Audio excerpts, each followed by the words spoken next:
Recording on कर देना। Recording on हुआ? हेलो, ये क्या डेमो वाला है क्या ये?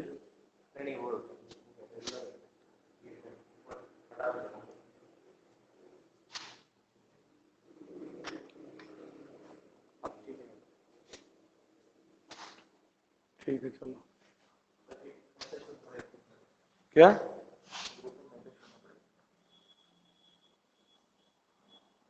उनको नोटिफिकेशन नहीं आया होगा?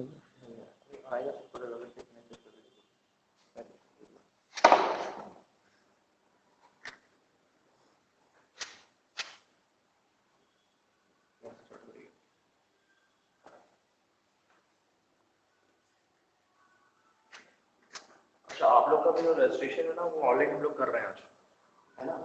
तो उससे क्या बेनिफिट होगा कि आप लोग को ये क्लासेस तो कर रहे हैं लाइव क्लासेस, ठीक है, साथ में आपको रिकॉर्डेड वीडियो मिलेगा, जो क्लास होगा उसका रिकॉर्डिंग होगा, ठीक है। ऑनलाइन टेस्ट भी आप लोग को मिलेगा, ठीक है। ऑनलाइन टेस्ट में कुछ है ऐप, जैसे मान लो आप आज पढ़े डाउट हो रहा है देखना है फिर है ना। पहले ऐसा हमने अलाउ नहीं किया था ऑफलाइन में, पर अभी हम लोग उसको भी अलाउ करते हैं, ठीक है। तो हम लोग का लाइव सेशन जो रहेगा उसका भी रिकॉर्डिंग आप लोग को देंगे, ठीक है। अभी आप लोग वीडियो में तो रजिस्ट्रेशन फॉर्म भरेंगे, आप लोग साथ में आप लोग को बोल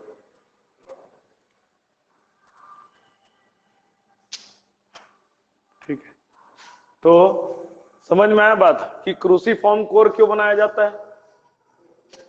सर्कुलर में हम लोग को रिलक्टेंस सबसे कम मिलेगा। रिलक्टेंस कम मिलेगा तो क्या होगा कि कम करंट से ही उतना ही फ्लक्स प्रोड्यूस हो जाएगा। ज्यादा करंट की जरूरत नहीं पड़ेगी। ज्यादा करंट की जरूरत नहीं पड़ेगी तो क्या होगा?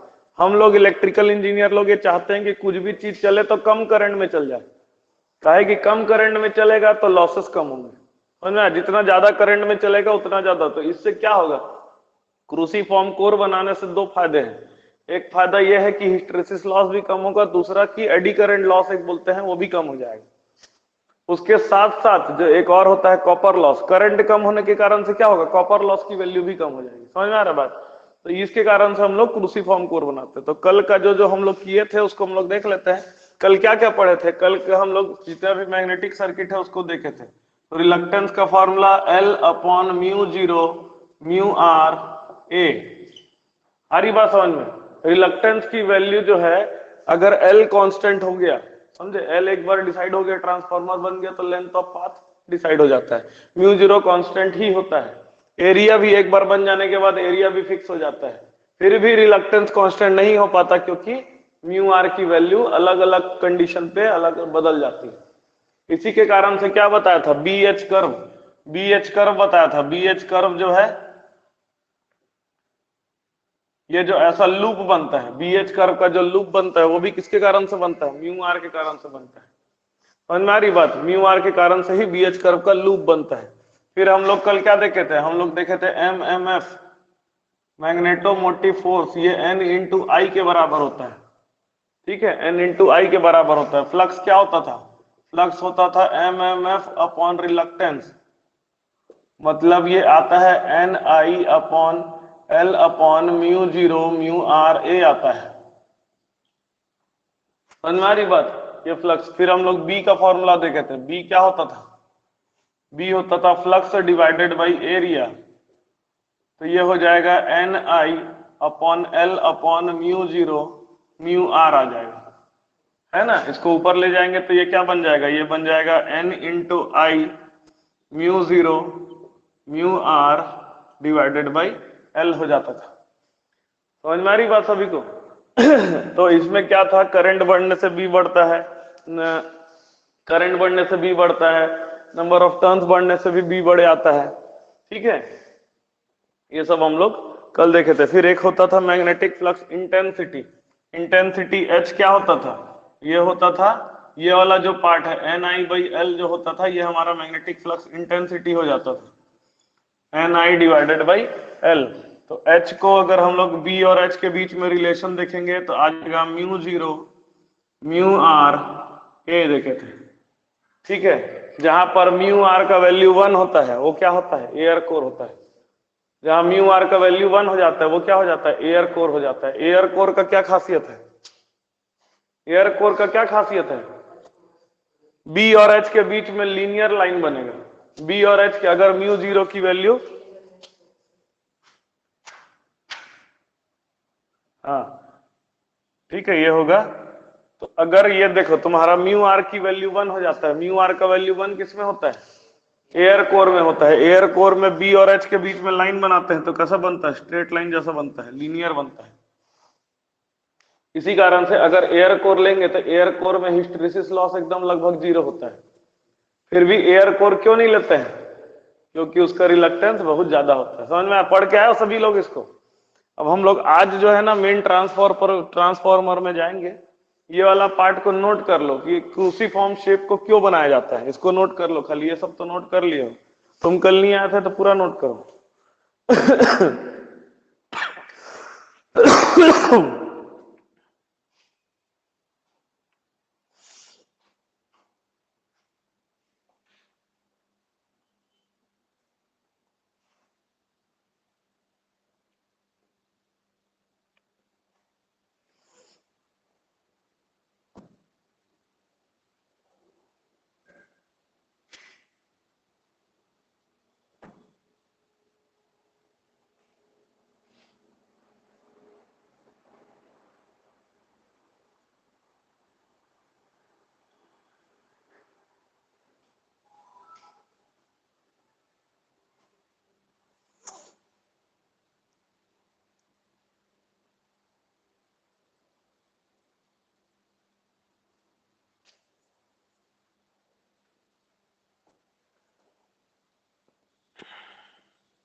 हो गया?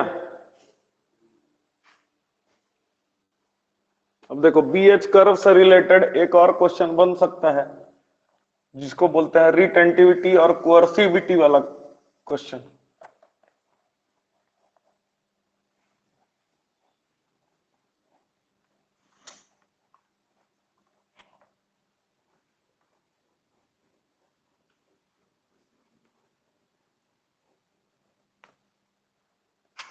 तो बी एच कर्व को थोड़ा सा दो चीज एक्स्ट्रा समझना है। जैसे ये बी एच कर्व है हमारा,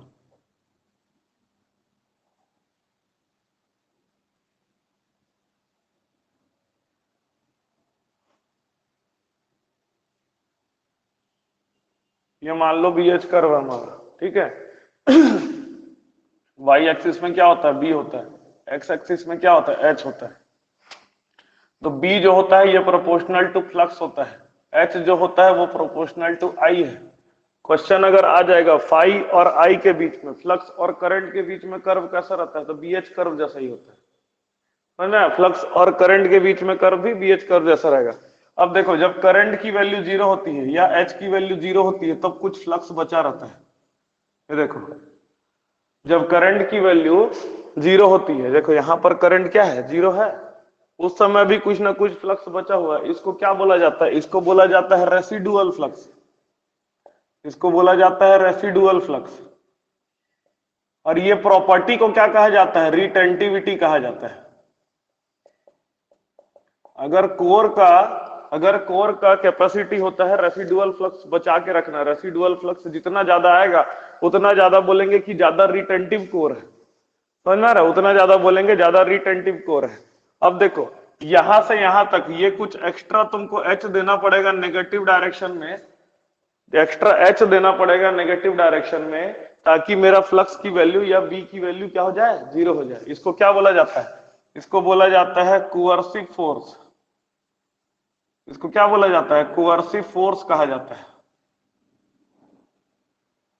तो कोअर्सिव फोर्स वाली प्रॉपर्टी को क्या बोलते हैं, कोअर्सिविटी। इस प्रॉपर्टी को क्या कहा जाता है, कोअर्सिविटी।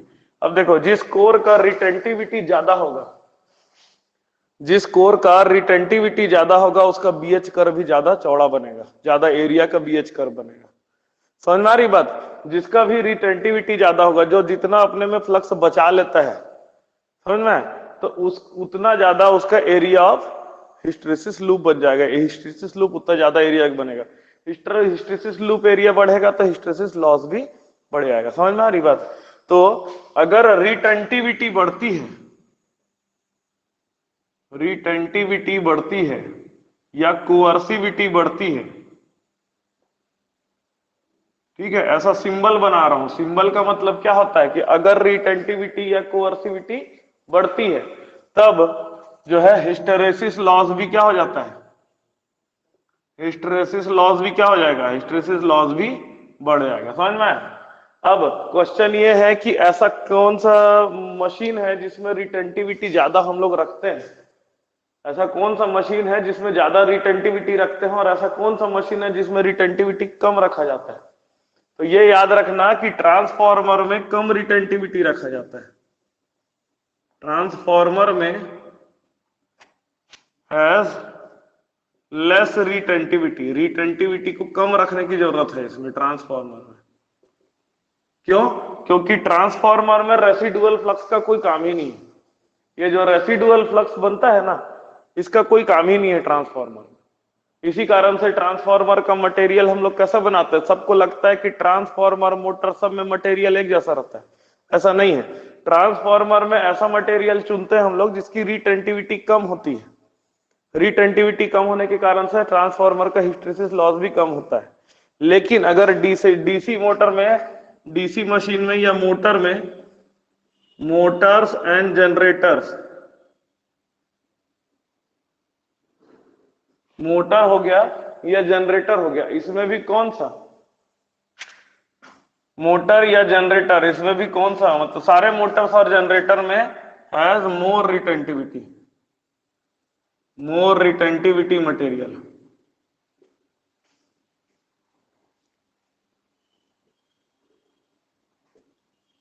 ठीक है, ज्यादा रिटेंटिविटी मटेरियल उसमें होना चाहिए।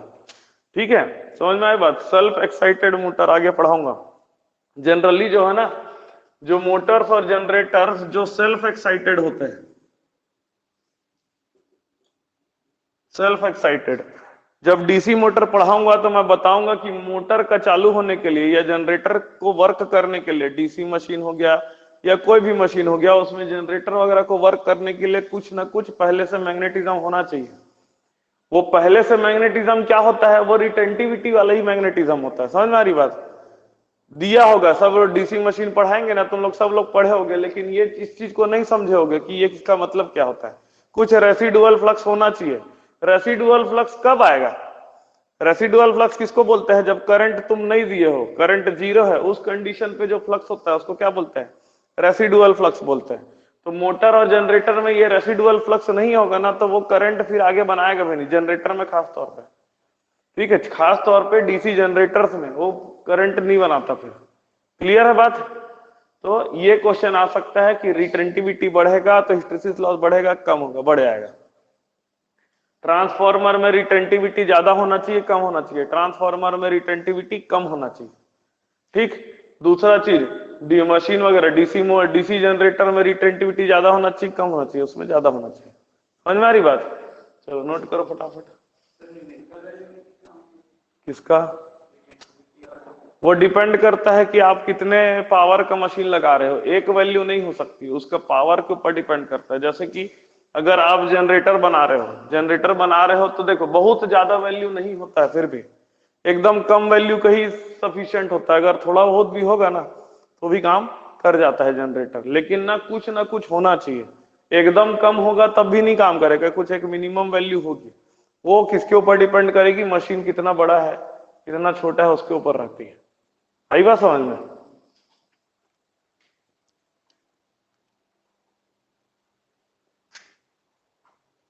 वैल्यू जो है ना मशीन के, मशीन कितना बड़ा है कितना छोटा है, जैसे वो देखे छोटा सा डीसी मोटर देखे,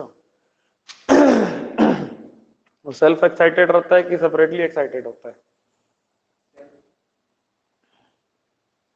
सेल्फ एक्साइटेड होता है। छोटा वाला 10 रुपए का मोटर आता है एक तो, 10-15 रुपए का, देखिए अब नहीं देखे? कोई देखे को नहीं देखे हो बताओ? वो सेपरेटली एक्साइटेड होता है, सेल्फ एक्साइटेड होता है? पावर सप्लाई नहीं देते तो फिर पावर सप्लाई देते हैं तो क्या बैटरी लगाते हो ना एक, तो सेल्फ एक्साइटेड है सेपरेटली एक्साइटेड है? उसमें परमानेंट मैग्नेट लगा रहता है। सेपरेटली एक्साइटेड ही बोलेंगे उसको, परमानेंट मैग्नेट लगा रहता है सेपरेटली एक्साइटेड, इसलिए ये वाला टेंशन उसमें नहीं है, समझे? और वो जो जो मैग्नेट लगा रहेगा उसमें पहले से मैग्नेटिज्म होना चाहिए ना। अलग अलग मोटर के ऊपर अलग अलग वैल्यू होता है।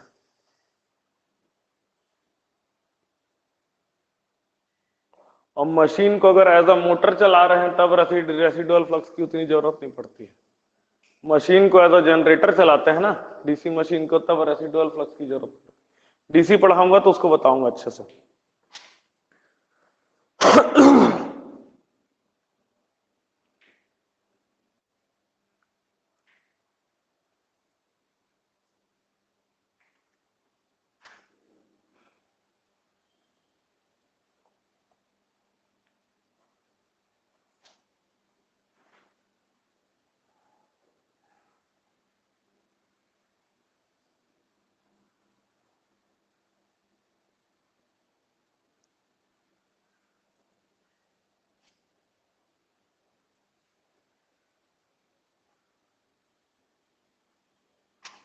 ऑनलाइन वाले आवाज आ रहा है कि नहीं आ रहा है?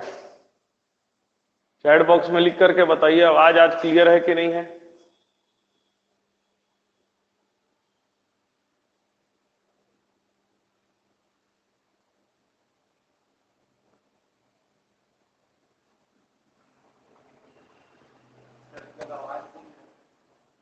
आई तो आज देखते हैं। हाँ कल ये माइक ठीक से लगा नहीं था ना इसीलिए। बताइए आवाज आ रहा है कि नहीं आ रहा है? अच्छा से चैट बॉक्स में लिख के बताइए ऑनलाइन वाले।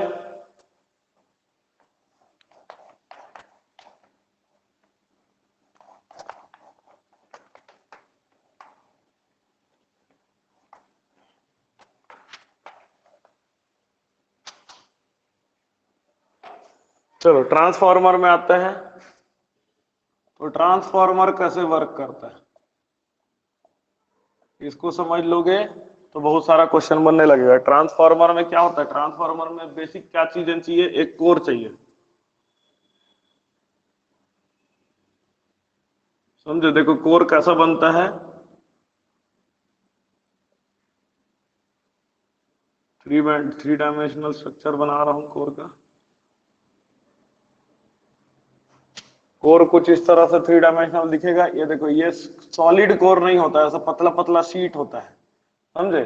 शीट होता है। कैसा शीट का शेप कैसा रहता है, ई शेप का रहता है और टी शेप का रहता है। ई और टी शेप का शीट को मिला मिला के कोर बनाया जाता है।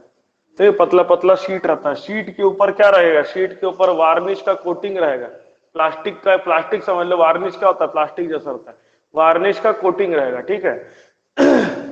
सब जगह ऐसी शीट लगा लगा करके ऐसे ट्रांसफार्मर हम लोग बनाते हैं। इस तरह से शीट लगा रहेगा, ठीक है, ये शीट लगा रहेगा। तो ट्रांसफार्मर का कोर के ऊपर क्वेश्चन क्या क्या आ सकता है, शीट। शीट क्यों लगाते हैं ट्रांसफार्मर में, शीट क्यों लगाते हैं, शीट लगाया जाता है। Sheet is used to reduce eddy current losses. Eddy current loss को कम करने के लिए शीट को यूज किया जाता है। समझ में आ रहा है? एडी करंट लॉस कोई बता सकता है एडी करंट लॉस क्या होता है? एडी करंट लॉस क्या होता है? क्या सरफेस में कुछ करंट फ्लो करने लगता है, तो करंट तो फायदे वाली चीज है। चलो मैं बताता हूं इसको। तो ये हो गया हमारा कोर, ठीक है, कोर वगैरह। अब बाकी क्या होता है दूसरा, यहां पर ऐसा कंडक्टर्स लगे रहते हैं, ठीक है। कंडक्टर कौन से मटेरियल का बना रहता है? कंडक्टर कॉपर का बना रहता है। कंडक्टर काहे का बना रहेगा? कॉपर का। इसी तरह से यहां पर भी ऐसी कंडक्टर लगे हुए, वाइंडिंग लपेटा जाता है दोनों साइड में। वाइंडिंग इस तरह का नहीं रहता, वाइंडिंग जो होता है एक सिलेंडर का शेप लेकर के उसमें वाइंडिंग लपेटा जाता है, एक के ऊपर एक वाइंडिंग होती है, समझे? जैसा इसमें दिखा रहा है वैसा वाइंडिंग नहीं होता है, एक के ऊपर एक वाइंडिंग होती है, उसको सैंडविच वाइंडिंग बोलते हैं। कौन सा वाइंडिंग बोलते हैं? सैंडविच वाइंडिंग बोलते हैं, ठीक है, सैंडविच वाइंडिंग।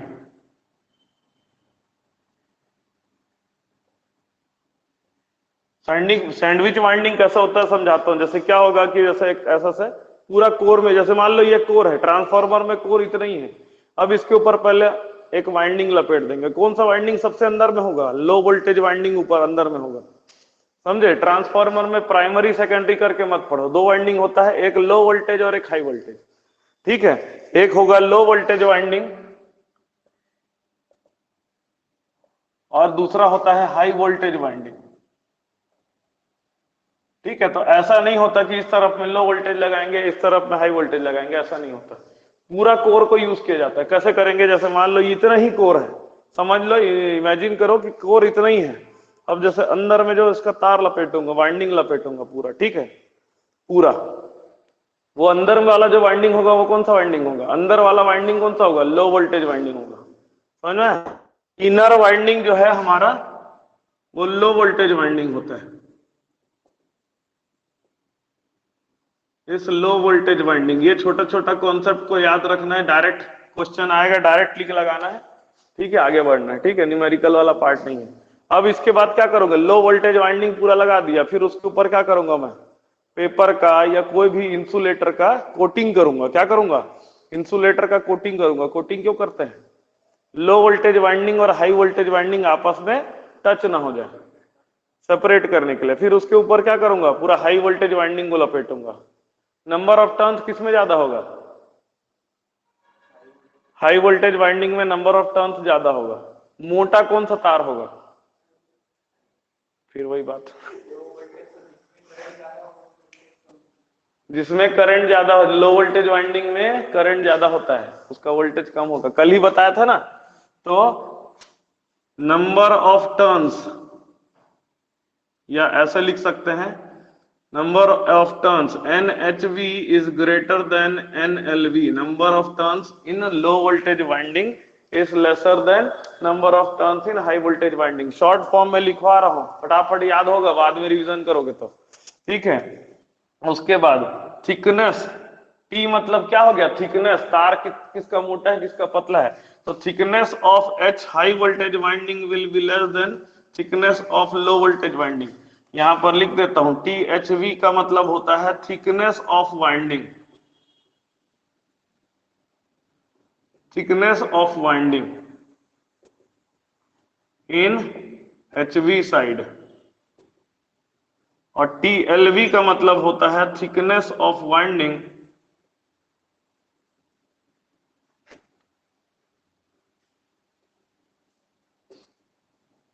इन LV side, low voltage side, समझे? थिकनेस है। N क्या है? N क्या है? N मेरा नंबर ऑफ टर्न्स है, ठीक है। तो अब देखो ये ओवरऑल इसका कंस्ट्रक्शन पॉइंट में देख लिए, देखो क्या शीट लगाते हैं एडी करंट लॉस को कम करने के लिए, और क्या यूज किया जाता है? CRGO स्टील बोलते हैं इसको, cold rolled grain oriented steel is used with less than 5% silica. इसमें सिलिका ऐड किया जाता है, लेकिन 5% से कम ऐड किया जाता है। 5% से ज्यादा करोगे तो ये ब्रिटल मटेरियल हो जाता है। ब्रिटल मतलब फिर उसको शीट नहीं बना सकते। 5% silica to reduce hysteresis loss. Hysteresis loss को कम करने के लिए 5% सिलिका मिलाया जाता है। तो ये हो गया कंस्ट्रक्शन पॉइंट ऑफ व्यू। कि कंस्ट्रक्शन में क्या है, कोर बनेगा। कोर किससे बनेगा? शीट से बनेगा। कोर किससे बनता है? CRGO स्टील से बनता है, cold rolled grain oriented steel से बनता है। कोर में कितना % सिलिका मिलाया जाता है? 5% से कम। 5% से ज्यादा नहीं मिला सकते। 5% से ज्यादा मिला देंगे तो क्या होगा? ब्रिटल हो जाएगा। क्या हो जाएगा? ब्रिटल हो जाएगा। ब्रिटल मतलब फिर उसको शीट नहीं बनाया जा पाएगा, और मारेंगे तो टूट जाएगा वो। ठीक है। वाइंडिंग, वाइंडिंग कैसा होता है? वाइंडिंग किससे बना होता है? कॉपर का वाइंडिंग होता है। क्यों कॉपर का वाइंडिंग होता है? क्योंकि कॉपर एक बहुत अच्छा कंडक्टर है। समझ में? कॉपर एक बहुत अच्छा कंडक्टर है, इसीलिए। सिल्वर सबसे अच्छा है। सिल्वर बनाओगे क्या? इतना महंगा पड़ेगा कि ट्रांसफार्मर से अच्छा छोड़ दो, ऐसा नहीं नहीं यूज करेंगे, बिजली वाला हो जाएगा बात। तो अच्छा, लो वोल्टेज वाइंडिंग और हाई वोल्टेज वाइंडिंग एक के ऊपर एक किया जाता है, उसको क्या बोला जाता है? सैंडविच वाइंडिंग बोला जाता है। जैसे सैंडविच होता है ना, ब्रेड रखे फिर उसके ऊपर आलू आलू रखे फिर उसके ऊपर फिर से ब्रेड रखे, वैसे टाइप का इसमें भी होता है। ठीक है, क्लियर है बात? तो ये कंस्ट्रक्शन से रिलेटेड सारी चीजें इतने में आ जाएगा आपका। चलो नोट करो इसको फटाफट।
हो गया?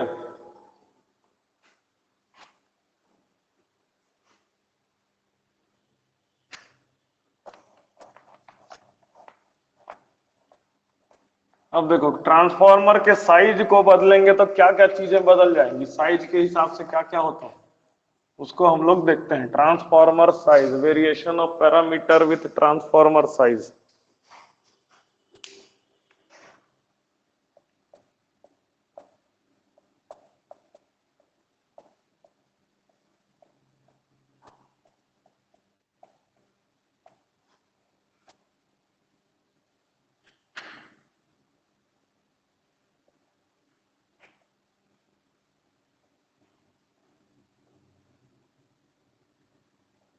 समझे? साइज के हिसाब से क्या क्या चीजें बदल देती है। तो ट्रांसफार्मर में अगर देखेंगे कि क्या क्या होता है, तो सबसे पहले होता है केवीए रेटिंग।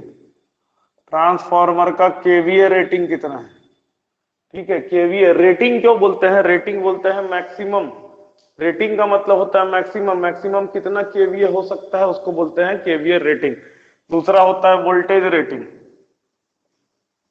दूसरा होता है वोल्टेज रेटिंग, मतलब कि ट्रांसफॉर्मर में 4 वाइंडिंग, 4 बोलेंगे अगर सिंगल फेज ट्रांसफॉर्मर में 4 तार निकलेगा, 2 तार लो वोल्टेज के लिए और 2 तार एचवी के लिए, ठीक।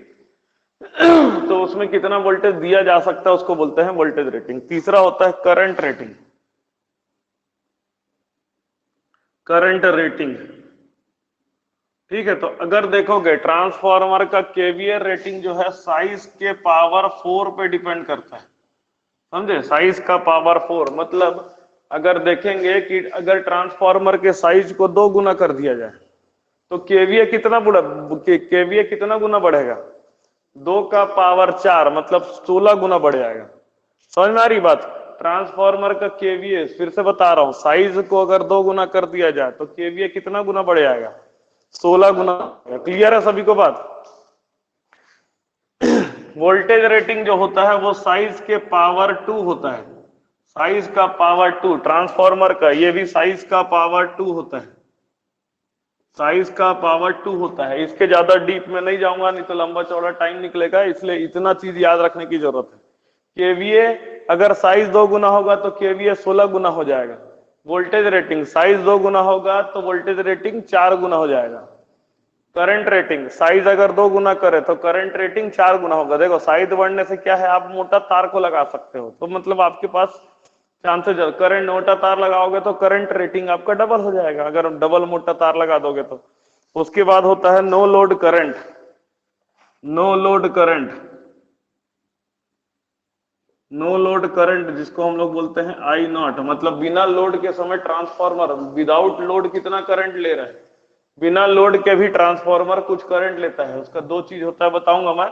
एक होता है खुद को मैग्नेटाइज करने के लिए करंट लेता है, दूसरा क्या करता है जो कोर लॉसेस वगैरह है उसको सप्लाई करने के लिए करंट लेता है। तो ये नो लोड करंट जो होता है वो डायरेक्टली प्रोपोर्शनल टू साइज होता है, समझे। साइज अगर 2 गुना होगा तो नो लोड करंट भी 2 गुना बढ़ जाएगा, ठीक। और लास्ट में अगर हम लोग लेते हैं कोर लॉसेस, कोर लॉसेस, तो कोर लॉसेस जो होता है इस प्रोपोर्शनल टू वॉल्यूम होता है, समझे। अगर वॉल्यूम 2 गुना हो जाएगा तो कोर लॉस भी 2 गुना हो जाएगा। क्लियर है बात। तो ये 5 चीजें याद रखना पड़ेगा क्योंकि इससे रिलेटेड डायरेक्ट क्वेश्चन आ जाएंगे। क्वेश्चन क्या आ जाएगा, जैसे अगर बोलेंगे क्वेश्चन नंबर 1, अगर साइज को 2 गुना कर दिया जाए, कर दें तो केवीए कितना बढ़ेगा, तो केवीए 16 गुना बढ़ जाएगा, ऐसा करके हो जाएगा, 16 गुना हो जाएगा। If KVA is increase, if the size of the transformer is doubled then KVA will become 16 times. If size of the transformer is doubled, then voltage rating will become 4 times. कितना हो जाएगा, 4 गुना हो जाएगा। क्लियर है सभी को ये बात। तो ये साइज के ऊपर कैसे ये पैरामीटर्स डिपेंड करते हैं, तो ये सब आपका कंस्ट्रक्शन में ही सब आता है, ये सारी चीजें कंस्ट्रक्शन में ही आता है। उसके बाद ट्रांसफॉर्मर में और क्या क्या चीज लगा रहता है, ट्रांसफॉर्मर में एक लगा रहता है ब्रीदर, ठीक है। ट्रांसफॉर्मर में और क्या रहता है, रिले में होता है एक बकोल जो रिले लगा रहता है, बकोल जो रिले लगा रहता है, सब कह के करके होता है उसमें। कि उसके बाद ट्रांसफॉर्मर में और क्या होगा, ऑयल होता है, ट्रांसफॉर्मर के अंदर ऑयल डाल के रखते हैं, ठीक है। और क्या होता है ट्रांसफॉर्मर में, बुशिंग्स वगैरह होंगे, ठीक है, बुशिंग्स होते हैं। बुशिंग्स क्या होता है, अब देखो एक एक करके देखते हैं। ब्रीदर क्या करता है, ब्रीदर जो होता है ना, जैसे क्या होगा, ट्रांसफॉर्मर के अंदर क्या है, कॉइल है, समझे। जब ट्रांसफॉर्मर चलेगा तो वो कॉइल गर्म होता है, कॉइल गर्म होता है तो क्या होता है कि गैसेस फॉर्म होते हैं, समझे। तो ये ब्रीदर क्या करता है, गैस को बाहर निकालवाने का काम करता है। ब्रीदर क्या करता है, अंदर में कोई गैस बना है तो गैस को बाहर निकलवाने का काम करेगा। अंदर जो गैस है वो गैस अंदर ही अंदर रह जाएंगे ना, तो ट्रांसफॉर्मर धीरे धीरे खराब होने लगता है। तो ब्रीदर क्या करता है, जैसे हम सांस लेते हैं, समझे, तो वैसे ट्रांसफॉर्मर को भी सांस दिलवाने का, ये बोल सकते हैं अंदर के गैस को बाहर फेंकने का। समझ लो ट्रांसफॉर्मर कपालभाति प्राणायाम करता है दिन भर, समझे। ऐसे करते ना कपालभाति, बाहर के अंदर के गैस को बाहर निकालता है, ट्रांसफॉर्मर भी वही काम करता है। ब्रीदर से ऐसा याद रखना, ट्रांसफॉर्मर कपालभाति प्राणायाम करता है ब्रीदर के थ्रू। अंदर के गैस को बाहर निकालते हैं। समझ में आ रही बात? दूसरा, ट्रांसफार्मर में बकोल जरीले लगाते हैं। बकोल जरीले क्यों लगाते हैं? बाहर, ये अंदर में लगे रहता है, अंदर में, समझे? इंटर टर्न फॉल्ट के लिए बकोल जरीले लगाते हैं, इंटर टर्न फॉल्ट, समझे? फॉल्ट आने से पहले ही ये बकोल जरीले क्या करता है, उसको ट्रिप कर देता है। तो ये जो होता है बकोल जरीले इंटर टर्न फॉल्ट के लिए लगाया जाता है, ठीक है। ऑयल क्यों डाला जाता है ट्रांसफार्मर में? ट्रांसफार्मर में कोई चीज घूम रही है क्या, ये बताओ? तो ऑयल क्यों डालते हैं? ऑयल डालते हैं कूलिंग करने के लिए, ठीक है। ऑयल में याद रखना, ऑयल ऐसा रहना चाहिए नॉन वोलेटाइल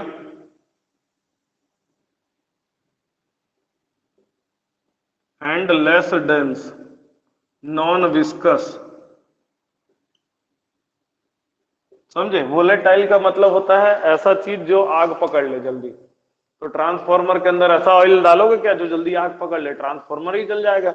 और दूसरा, विस्कस नहीं होना चाहिए, ज्यादा गाढ़ा तेल नहीं होना चाहिए, पतला तेल होना चाहिए। पतला तेल ज्यादा अच्छा ठंडा कूलिंग करता है, ठीक। उसके बाद उसमें बूशिंग लगाया जाता है। बूशिंग क्या होता है? बूशिंग बोलेंगे कनेक्टेड विथ वाइंडिंग, वाइंडिंग से कनेक्टेड रहता है, कनेक्टेड विथ वाइंडिंग, वाइंडिंग से ये कनेक्टेड रहता है। तो ट्रांसफार्मर में ये सब चीजें लगाई जाती है, समझे? तो एक्सचेंज गैसेस, यहां पर ब्रीदर में लिख देता हूं, एक्सचेंज गैसेस, या कह सकते हैं टू एग्जॉस्ट इंटरनल गैसेस। अंदर में जो गैसेस है उसको बाहर निकालने के लिए हम लोग क्या करते हैं, ब्रीदर लगाते हैं। क्लियर है बात? तो ये सब चीजें याद रखोगे। डायरेक्ट सवाल आ जाएगा इसमें कि ये केवीए रेटिंग के ऊपर सवाल आ जाएगा, इसको मन में बैठा लो समझ में आ रहा है? मन में बैठा लो, डायरेक्ट क्वेश्चन आएगा, बनाएंगे धीरे धीरे, तुरंत तुरंत आगे बढ़ जाएंगे। क्लियर है? इसका एंगल को क्या करोगे तुम? कितना भी एंगल का लगा सकते हैं, स्ट्रेट भी लगा सकते हैं, टेढ़ा भी लगा सकते हैं, कितने भी एंगल पे लगा सकते हैं। बुशिंग क्या होता है? बुशिंग जो है कनेक्शन रहता है, किसके साथ? वाइंडिंग के साथ कनेक्शन रहता है। उसके एंगल का कोई लेना देना नहीं है, उसका एंगल कितना भी हो सकता है, सीधा भी हो सकता है, टेढ़ा भी लगा सकता है। ट्रांसफार्मर का डिजाइन के ऊपर रहता है वो, समझे? ट्रांसफार्मर जनरली क्या है, उसको टेढ़ा लगाता है। क्यों टेढ़ा लगाता है? क्योंकि बुशिंग के बीच में जो है ना जगह होना चाहिए काफी।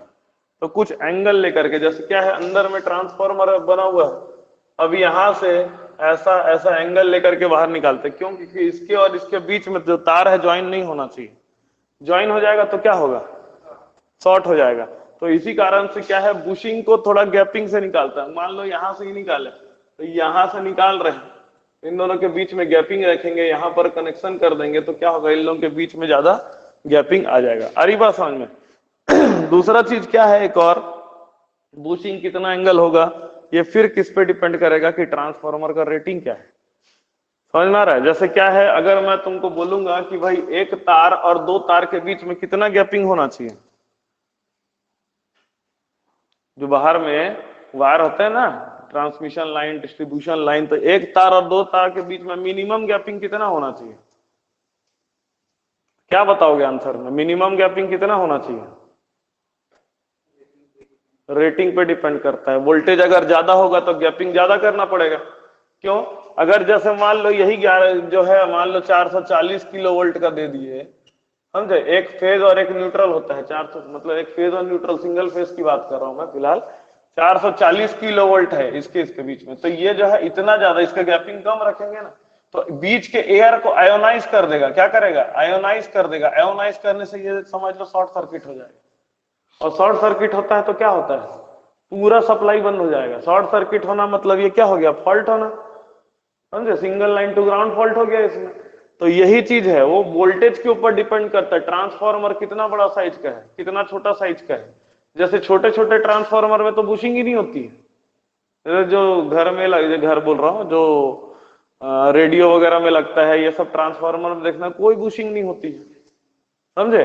बुशिंग किसमें होगा? बड़े ट्रांसफार्मर में। और जितना ज्यादा हाई, जैसे यहाँ पर ये जो डिस्ट्रीब्यूशन ट्रांसफार्मर है, इसके बुशिंग की साइज जो है ना वो कम होगी, मतलब बुशिंग का एंगल कम होगा।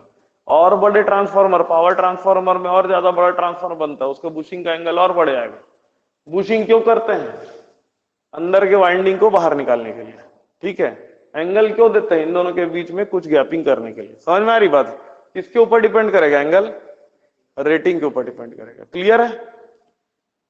चलो नोट कर लो।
हो गया?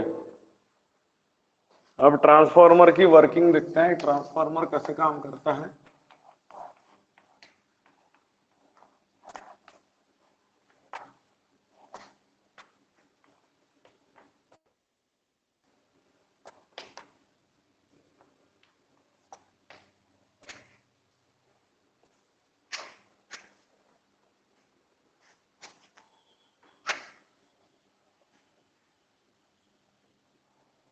वर्किंग वर्किंग देखते हैं। ट्रांसफार्मर में देखो क्या रहेगा, एक प्राइमरी वाइंडिंग होगा। प्राइमरी वाइंडिंग क्या होता है? लो वोल्टेज वाइंडिंग और हाई वोल्टेज वाइंडिंग दोनों हो सकता है, ठीक है। अगर स्टेप अप ट्रांसफार्मर है तो प्राइमरी वाइंडिंग क्या होगा? Low voltage winding. अगर स्टेप डाउन ट्रांसफार्मर है तो प्राइमरी वाइंडिंग हाई वोल्टेज, ठीक है। और सेकेंडरी वाइंडिंग दोनों होगा। अब देखो एक साइड में हम लोग सप्लाई देते हैं, कौन सा सप्लाई देते हैं? साइनसोइडल सप्लाई देते हैं। एक साइड में क्या देते हैं हम लोग? साइनसोइडल सप्लाई देते हैं। तो पहले ट्रांसफार्मर मान लो कि दो करंट की बात करूंगा, एक आई एम जो होता है इसको बोला जाता है magnetising component of current. Magnetising component of current,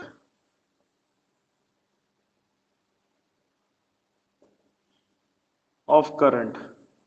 तो मैग्नेटाइजिंग कंपोनेंट ऑफ करंट क्या करेगा? फ्लक्स प्रोड्यूस करेगा। क्या करेगा? फ्लक्स प्रोड्यूस करेगा। तो फ्लक्स कौन से डायरेक्शन में बनेगा, कैसे पता चलेगा? राइट हैंड थंब रूल से पता चलेगा, ठीक है। जैसे मान लो ये कोर है, ठीक है, ये कोर है। अब इसमें वाइंडिंग ऐसा लपेटा हुआ है। वाइंडिंग कैसा लपेटा होता है उसके ऊपर डिपेंड करता है ना। वाइंडिंग इस तरह से लपेटा हुआ है, चार बार है क्या कहीं, ठीक है, ऐसा वाइंडिंग लपेटा हुआ। तो कैसे करोगे? वाइंडिंग जैसा लपेटा हुआ, मान लो वाइंडिंग ऐसा लपेटा हुआ है, बाहर से ऐसा घूम रहा है, तो हम लोग क्या करेंगे? इसको इस तरह से पकड़ेंगे। जो अंगूठा का डायरेक्शन होगा वही क्या बताएगा? फ्लक्स बताएगा, ठीक। अगर वाइंडिंग उल्टा लपेटा हुआ है, ऐसा लपेटा हुआ है, जैसा भी लपेटा हुआ है, तो हम लोग क्या कर देंगे? जैसा लपेटा हुआ वाइंडिंग उस तरह से अंगूठा का रखेंगे। ये क्या दे देगा? फ्लक्स दे देगा।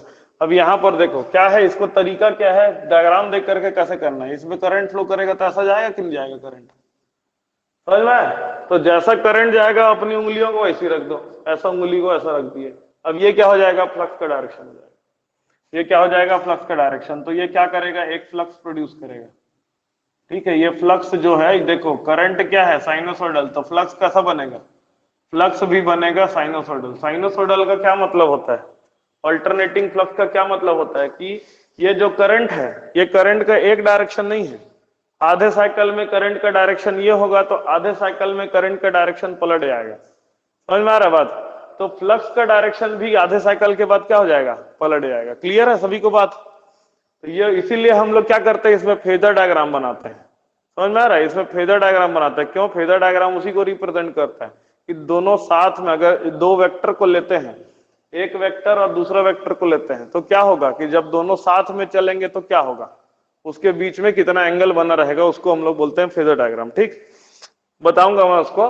तो ये एक फ्लक्स प्रोड्यूस करेगा, ये फ्लक्स प्रोड्यूस करेगा। तो हम लोग को फैराडे जो है उन्होंने बताया है कि E बराबर क्या होता है? Minus N D first. तो फैराडे ने बताया था E बराबर N D five by D T बताया था। E बराबर N D five by D T. Lenz law बता दिया, लेंज ई एल, एल लिख दे रहा हूं, मतलब इसमें लेंस लॉ को भी इंक्लूड कर दे रहा हूं। लेंज लॉ को इंक्लूड कर दे रहा हूं, तो ये क्या बताता है? E is equal to minus N D five by D T. अब इसमें भी बहुत लोग कंफ्यूज हो जाते हैं कि ये माइनस का क्या मतलब होता है। ये माइनस का मतलब ये होता है कि जो ईएमएफ होगा ना, वो इस फ्लक्स को अपोज करने का ईएमएफ होगा। समझा? ईएमएफ ऐसा बनेगा कि जिस कारण से ईएमएफ बना है वो उस कारण को कम करने का कोशिश करेगा।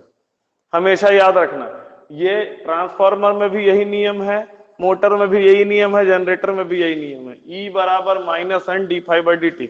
अब इसका उपयोग कैसे करेंगे इसको देखते हैं। जैसे क्या है, इसमें फ्लक्स बनेगा। मान लो हम लोग जो है, आप बोलोगे कि सर जब फ्लक्स आगे पीछे दोनों होता है तो आप एक ही क्यों बनाते हैं? इस करंट में फ्लक्स ऐसा होगा, अगर करंट ऐसा होगा तो फ्लक्स ऐसा होगा। समझ में आ रही बात? अब यहां पर ईएमएफ बनेगा। अब ईएमएफ का डायरेक्शन कैसे निकालेंगे?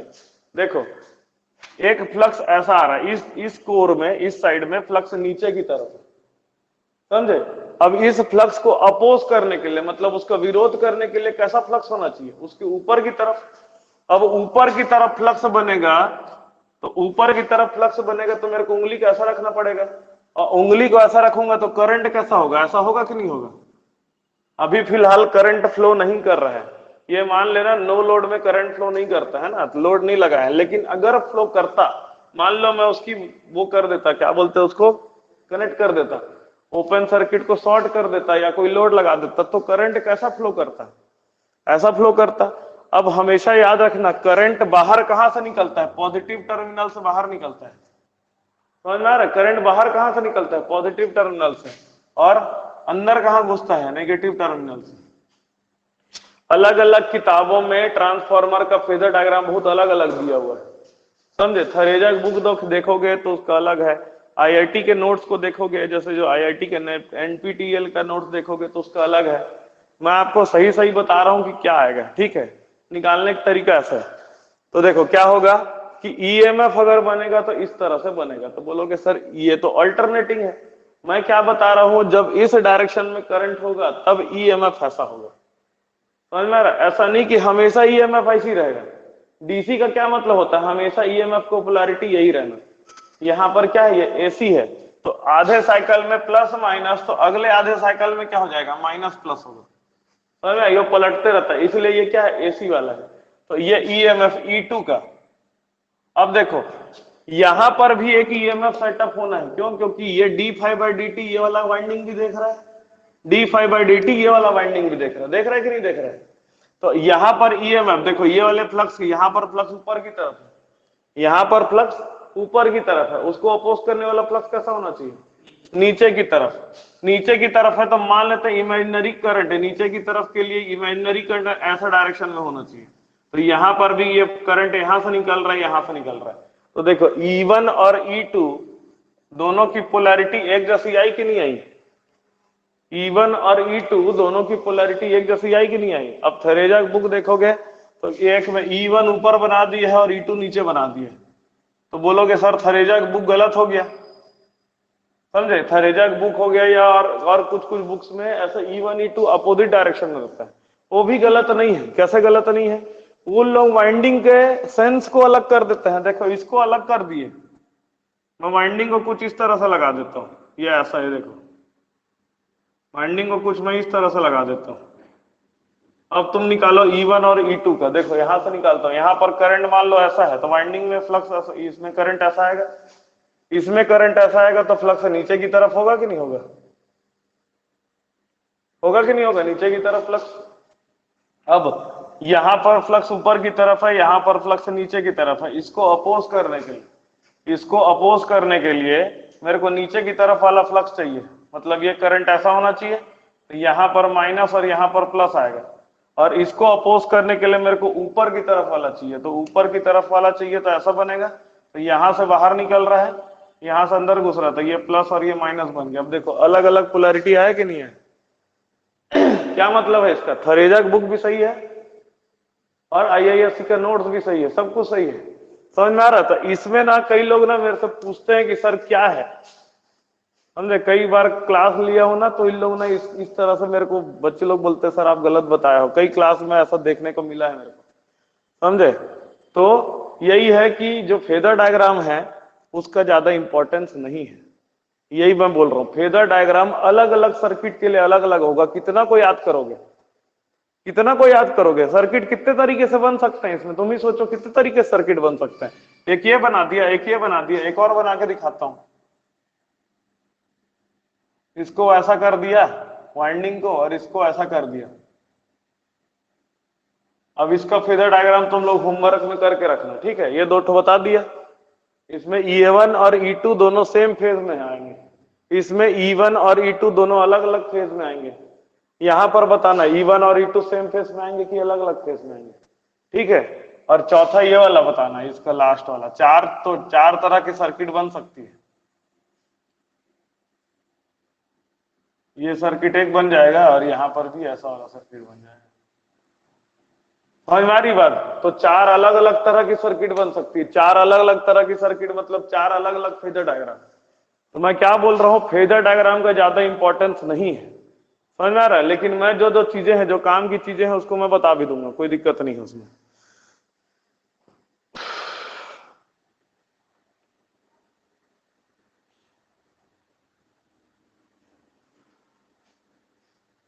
अब सुन लो आगे फिर लिखना, पहले मैं पूरा बता देता हूं।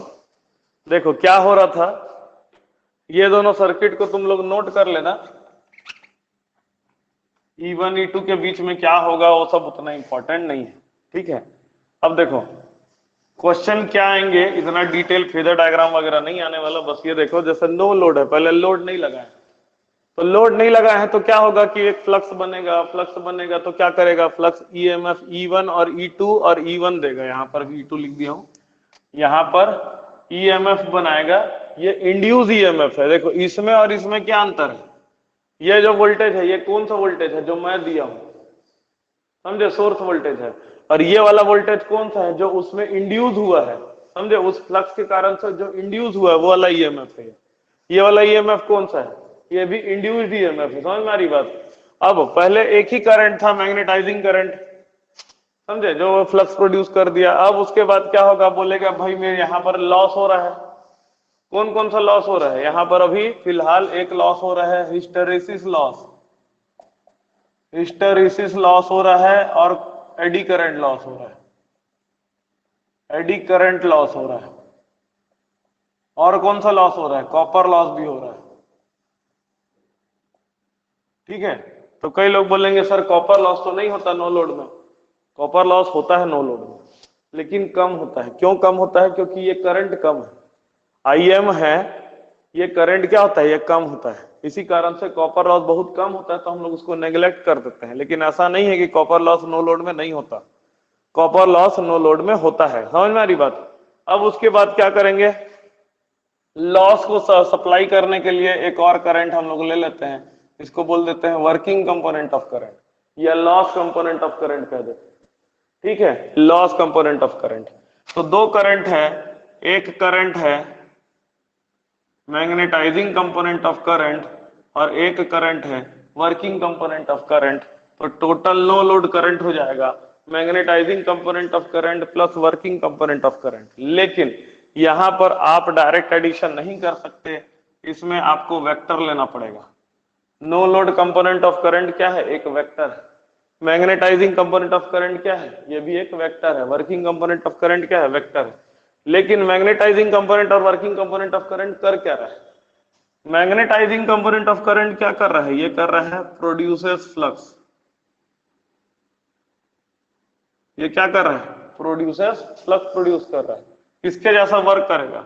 Work as a current in inductor. Inductor में जैसा करंट होता है ना, उसी के करंट के जैसा वर्क करेगा, या उसका बिहेवियर उसी के जैसा रहेगा। क्यों ऐसा? क्यों ऐसा? कि इंडक्टेंस क्या होता है? सर्किट में इंडक्टेंस पढ़े हो कभी? इंडक्टेंस क्या होता है? Property of a conductor by which stores energy in form of magnetic field. Conductor की वह प्रॉपर्टी जिसके तहत जो है जो कंडक्टर है वो एनर्जी को मैग्नेटिक फील्ड के तौर पे स्टोर करता है। तो मैग्नेटाइजिंग करंट मतलब यहां पर क्या है? ये करंट जो है मैग्नेटिक एनर्जी में कन्वर्ट हो रहा है। ये करंट जो है, बोल सकते हैं इस करंट के कारण से ही एनर्जी स्टोर हो रही है मैग्नेटिक एनर्जी के फॉर्म में। तो ये क्या करता है? ये इंडक्टर की तरह काम करेगा, इंडक्टर का करंट। और जो वर्किंग कंपोनेंट ऑफ करंट है ये लॉस कंपोनेंट ऑफ करंट है, लॉस कंपोनेंट बोलते हैं इसको। अब ये बताओ, आर हो गया रेजिस्टेंस, इंडक्टेंस और कैपेसिटेंस, तीनों में लॉस किसमें होता है? सिर्फ लॉस होता है आर में, इसी में लॉस होता है। तो ये कैसा कह सकते हैं? इसको कह सकते हैं कि current flowing in resistor. Resistor में जैसा करंट फ्लो करता है ना, उसके जैसा है। ठीक है। अब आप लोग एसी सर्किट पढ़े होंगे, मैं उम्मीद कर रहा हूं कि थोड़ा एसी सर्किट जानते हो। तो एसी सर्किट में याद करो कि एसी जैसा, अगर ये वोल्टेज को मैं रिफरेंस में लेता हूं, अगर वोल्टेज को रिफरेंस में लेता हूं, तो जो रेजिस्टेंस में करंट फ्लो करता है वो वोल्टेज के साथ में होता है। समझ में आ रही बात? और जो इंडक्टर में करंट फ्लो करता है वो उससे 90 डिग्री पीछे होता है। तो रजिस्टर और इंडक्टर के करंट को जब हम लोग मिलाते हैं तो कैसे? वेक्टर के तौर पे मिलाते हैं। इसको करंट को लिखेंगे I, और इसकी वैल्यू कितना हो जाएगा? अंडर रूट IR का स्क्वायर प्लस IL का स्क्वायर। होता है कि नहीं होता? तो इसी तरह से यहां पर नो लोड करंट का वैल्यू अगर निकालेंगे, mod of no load current, ये बन जाएगा अंडर रूट IM का स्क्वायर प्लस IW का स्क्वायर। समझ में आ रहा बात? ये ऐसा बन जाएगा। और इन दोनों के बीच में एंगल कैसे निकाला जाता है? ये वाला एंगल कैसे निकाला जाता है? थीटा इज इक्वल टू कैसे निकाला जाता है? Theta is equal to tan inverse IL upon IR, ऐसे करके निकाला जाता है ना। थीटा कैसे निकाला जाता है? tan inverse IL upon IR। तो उसी तरह से यहां पर भी थीटा नॉट बोलेंगे। समझ में? IL IM और I नॉट के बीच का जो एंगल होता है इसको हम लोग क्या बोलते हैं? थीटा नॉट बोलते हैं। तो थीटा नॉट कैसे निकाला जाएगा? tan inverse IM upon IW। समझ में आ रहा बात? तो मैं अगर बोलूंगा कि ट्रांसफार्मर में लॉस बढ़ेगा तो क्या होगा, और मैग्नेटाइजिंग कंपोनेंट ऑफ करंट होगा तो क्या होगा, ये देखो, यही मैं इसको समझाऊंगा। रखो, ये तो थीटा हो गया। अब cos थीटा नॉट ये हो जाएगा तुम्हारा cos of tan inverse IM upon IW। ठीक है। अब इसके आधार पे एक दो ठो आंसर देना मेरे को। यहां तक क्लियर है? तो यहां पर दो कंपोनेंट ऑफ करंट आएगा, एक IM एक IW। अभी तक लोड नहीं लगाया हूं, अभी तक मैं लोड नहीं लगाया हूं। यहां पर खाली दो कंपोनेंट ऑफ करंट आएगा, एक मैग्नेटाइजिंग करंट जो क्या करेगा? फ्लक्स प्रोड्यूस करेगा। दूसरा वर्किंग कंपोनेंट ऑफ करंट, ये क्या करेगा? लॉस को सप्लाई करेगा। ठीक है। अब ये टोटल करंट हम लोग निकालते हैं, ये IM का स्क्वायर प्लस IW का स्क्वायर करके होगा। कई लोग डायरेक्ट स्क्वायर कर देंगे, कई लोग ऐसा कर देते हैं एग्जाम में, ये पूछ देगा भाई IM मैग्नेटाइजिंग करंट इतना दिया है, वर्किंग करंट इतना दिया है, तो नो लोड करंट कितना होगा?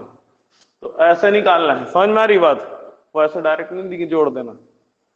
उसके बाद ये तुम्हारा पावर फैक्टर, इसको बोलते हैं नो लोड पावर फैक्टर। इसको क्या बोलते हैं? इसको बोला जाता है नो लोड पावर फैक्टर।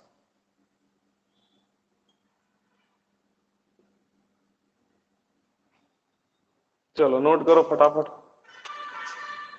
इसी के आधार पे क्वेश्चन पूछूंगा, इसको दिमाग में बैठा लो।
हो गया?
चलो दो चार क्वेश्चन इससे रिलेटेड कर लेते हैं।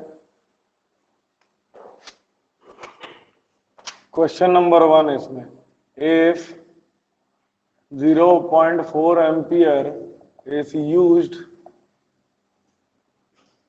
to magnetize the transformer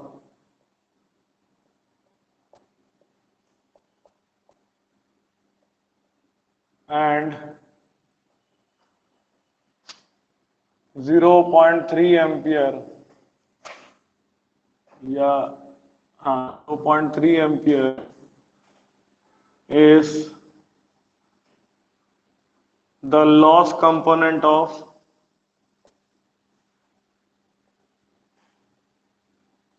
transformer at no load. Then find no load current. चलो बनाओ, find the no load current 0.5 ampere आ जाएगा। आया देखिए, डायरेक्ट करना है। मैग्नेटाइजिंग कंपोनेंट दिया हुआ है 0.4, वर्किंग कंपोनेंट दिया हुआ है 0.3, तो तुम्हारा आ जाएगा नो लोड कंपोनेंट का मैग्नीट्यूड इज इक्वल टू 0.4 का स्क्वायर प्लस 0.3 का स्क्वायर। ये आंसर आ जाएगा 0.5। एकदम आसान क्वेश्चन है, ठीक है। बस याद रखिएगा मैग्नेटाइजिंग कंपोनेंट और नो लोड कंपोनेंट को डायरेक्ट ऐड नहीं करना है, ठीक।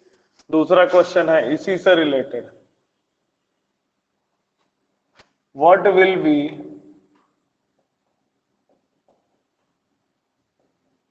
The power loss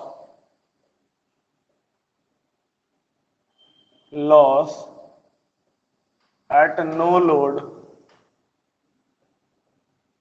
if supply voltage at no load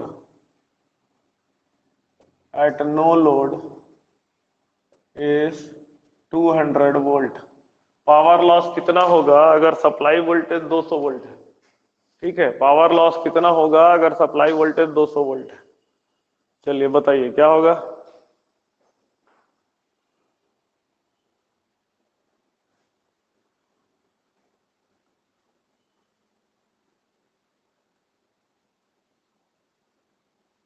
यहाँ फंस गए, अभी बताया था फॉर्मूला तो फटाफट बना डाले। यहाँ इसको कैसे बनाओगे? पावर लॉस कैसे बनाते हैं? पावर लॉस का फॉर्मूला बता सकते हो? क्या क्या होता है पावर लॉस का फॉर्मूला?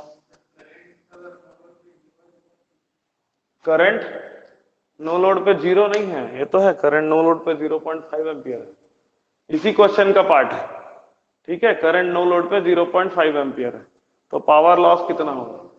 है V square R square, I square R. एक फॉर्मूला होता है आई स्क्वायर आर, ये ठीक बोल रहे हो। और क्या फॉर्मूला होता है?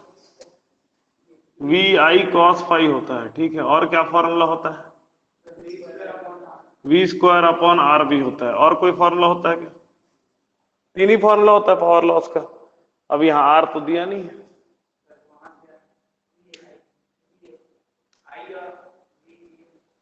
आई और वी दिया है तो कॉस फाई नहीं दिया है।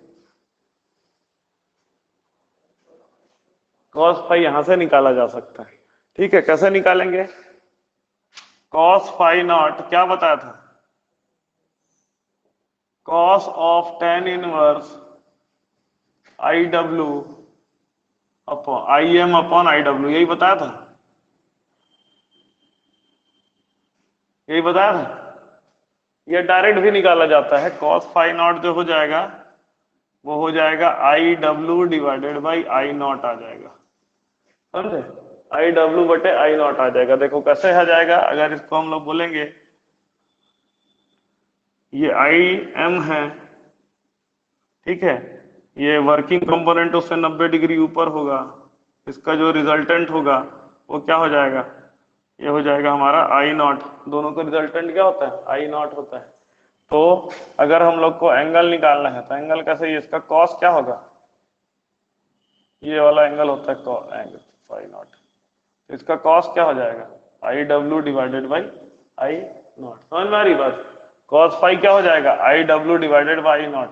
इतना याद इसको देखने की जरूरत है, इसको डायरेक्ट बना दो। आई W divided by I not, working component जो फेस कंपोनेंट होता है ना, face component divided by total component, I W by I not. तो कैसे निकाल लेंगे?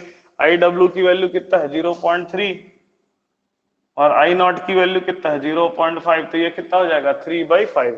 अब पावर लॉस निकाल सकते हैं, तो पावर लॉस निकाला जा सकता है V V V V V कितना दिया 200 आई नॉट। यहां पर कौन सा आई यूज करेंगे, आई दिया है 3 ठो आई हमारा निकला है, I am I W I not, कौन सा आई यूज करेंगे, आई नॉट यूज करेंगे टोटल करंट। तो ये आ जाएगा तुम्हारा 0.5 into multiply by 0.3 divided by 0.5। ये दोनों हो गया कैंसल, तो 200 गुना 0.3 कितना हो जाएगा 60। समझ में आया? ये कितना आ जाएगा अपना 60 वाट जो है हमारा टोटल पावर लॉस आ जाएगा। क्लियर है?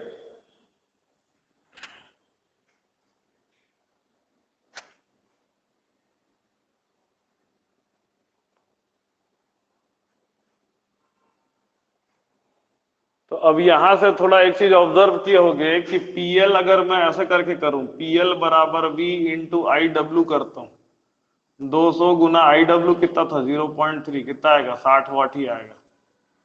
समझ में? तो पावर लॉस इस तरह से भी निकाला जा सकता है, समझे? या तो V I not cos phi not करके निकाल लो, नहीं तो वी इंटू आई डब्ल्यू करके निकाल लो, ये दोनों फॉर्मूला बन जाता है।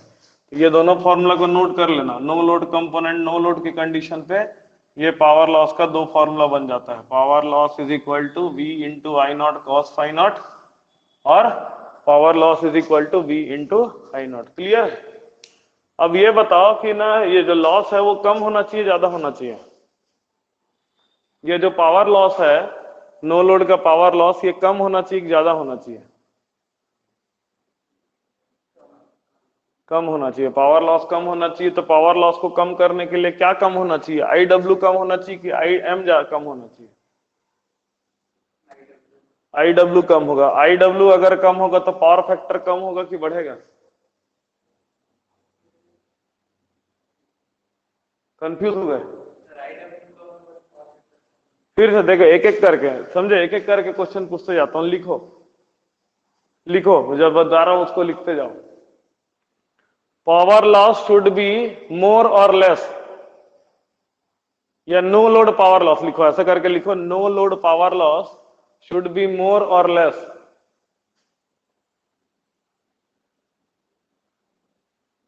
क्या होगा? पावर लॉस कम होना चाहिए ज्यादा होना चाहिए? कम होना चाहिए। तो इसको नीचे लिखोगे it should be less, it should be less. एक एक करके तीनों चीज एक साथ पूछ देता हूं, कंफ्यूज हो जाते हैं। उसके for less power loss I W should be more और less. For less power loss, for less power loss I W should be more और less.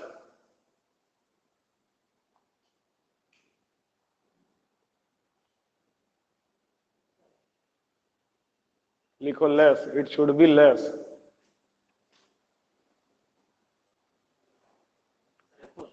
For less power loss I W should be more और less, तो इसका answer क्या आएगा? Less.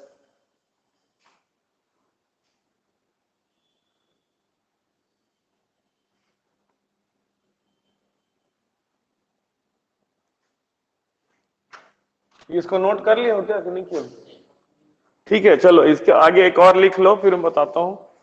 For less power loss power factor should be more और less. For less power loss power factor should be more और less. अगर I W ही आपका कम हो जाएगा, कम पावर लॉस के लिए आई डब्ल्यू कम होना चाहिए, और आई डब्ल्यू अगर कम होगा तो पावर फैक्टर की वैल्यू भी क्या हो जाएगा? कम होगा। तो इसीलिए नो लोड के कंडीशन पे पावर फैक्टर कम होना चाहिए, समझे? हर जगह पढ़ाया जाता है कि पावर फैक्टर ज्यादा होना चाहिए, लेकिन नो लोड के कंडीशन में पावर फैक्टर क्या होना चाहिए? नो लोड के कंडीशन पे पावर फैक्टर कम होना चाहिए। समझ में आ रही बात? लिखो इसमें, at a no load condition the power factor should be less. At a no load condition the power factor should be less.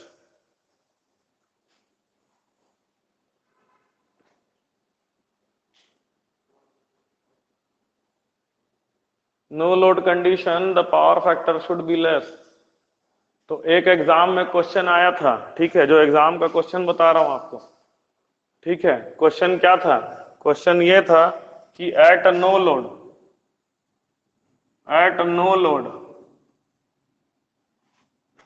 Power factor of transformer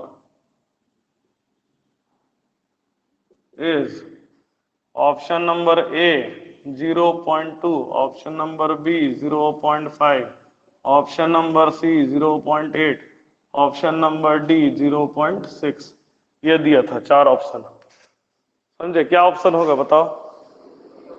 0.2। बहुत सारे लोग क्या है, ये पढ़ाया जाता है पावर फैक्टर ज्यादा होना चाहिए, ज्यादा होना चाहिए, हर जगह ज्यादा, हर जगह ज्यादा नहीं होना चाहिए। नो लोड में पावर फैक्टर कम रहेगा तो पावर लॉस भी कम हो जाएगा। समझ में आ रही बात?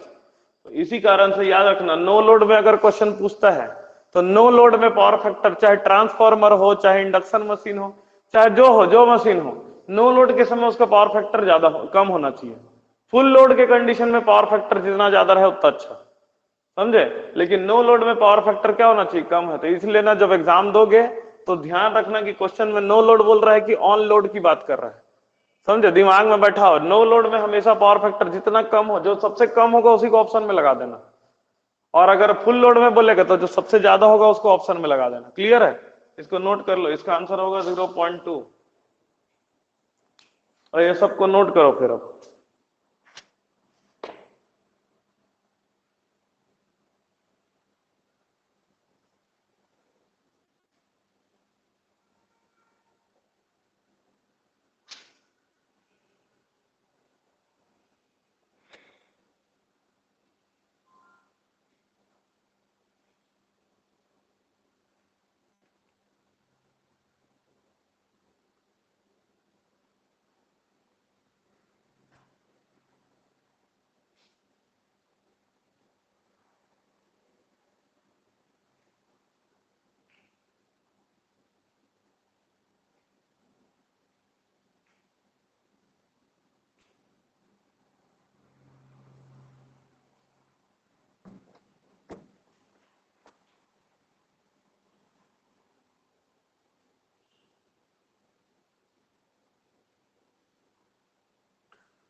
हो गया?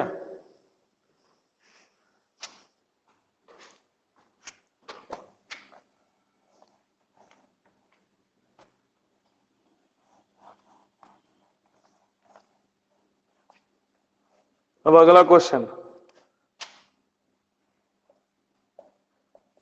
Eight no load the loss in transformer is due to, पहला है हिस्टैरिसीस लॉस, दूसरा है hysteresis and eddy current loss,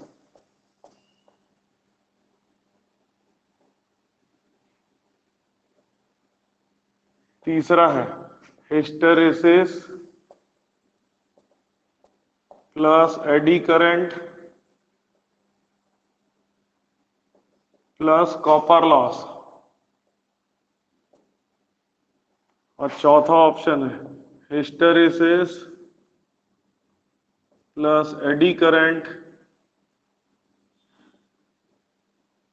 plus copper loss और plus friction loss.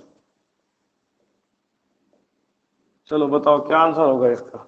No load में खाली हिस्टैरिसीस लॉस होता है, कि हिस्टैरिसीस और एडी करंट लॉस होता है, कि हिस्टैरिसीस एडी करंट और कॉपर लॉस तीनों होता है, और hysteresis eddy current copper loss और फ्रिक्शन लॉस चारों होता है? सी होगा, सी। फ्रिक्शन लॉस तो नहीं होता, तो ये आंसर तो गलत हो गया, क्योंकि कुछ घूमता ही नहीं है ट्रांसफॉर्मर, तो फ्रिक्शन लॉस नहीं होगा, ये होता है। ठीक है, कभी कभी क्वेश्चन में क्या देगा, कॉपर लॉस नहीं देगा, समझे?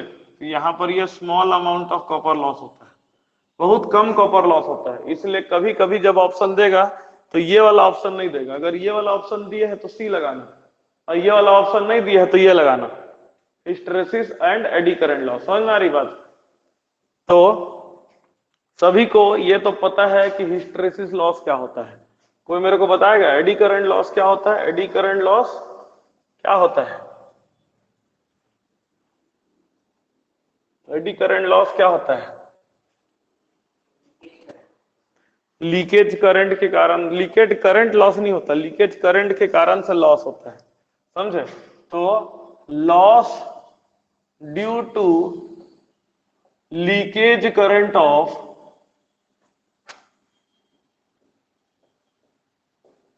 Transformer is called eddy current loss। समझ में? ये eddy current loss leakage current, और ये लीकेज करंट का ही नाम क्या होता है? लीकेज करंट का ही नाम होता है एडी करंट। लीकेज करंट का ही जो नाम है उसका नाम है एडी करंट। तो अगर मैं बोलूं एडी करंट, एक्चुअली में ये लीकेज करंट क्या होता है? समझे? लीकेज कहाँ होता है? जनरली जैसे घर में नल में लीकेज हो रहा है, समझे? नल में अगर पानी फ्लो कर रहा है तो वो पानी तुम्हारे काम का है, लेकिन नल से पानी लीक कर गया तुम्हारे पानी काम का है क्या? नहीं है। दोनों जगह क्या है? पानी ही है।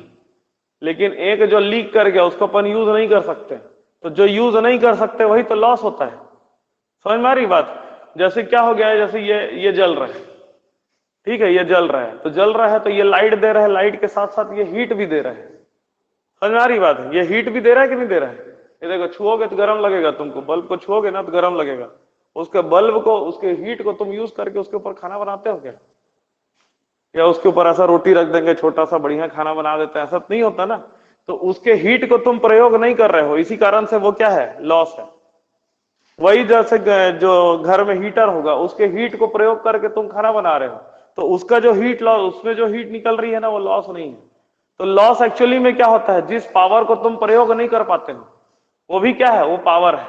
वो भी क्या है? एनर्जी का एक फॉर्म है, लेकिन उसको अपन प्रयोग नहीं कर पाते।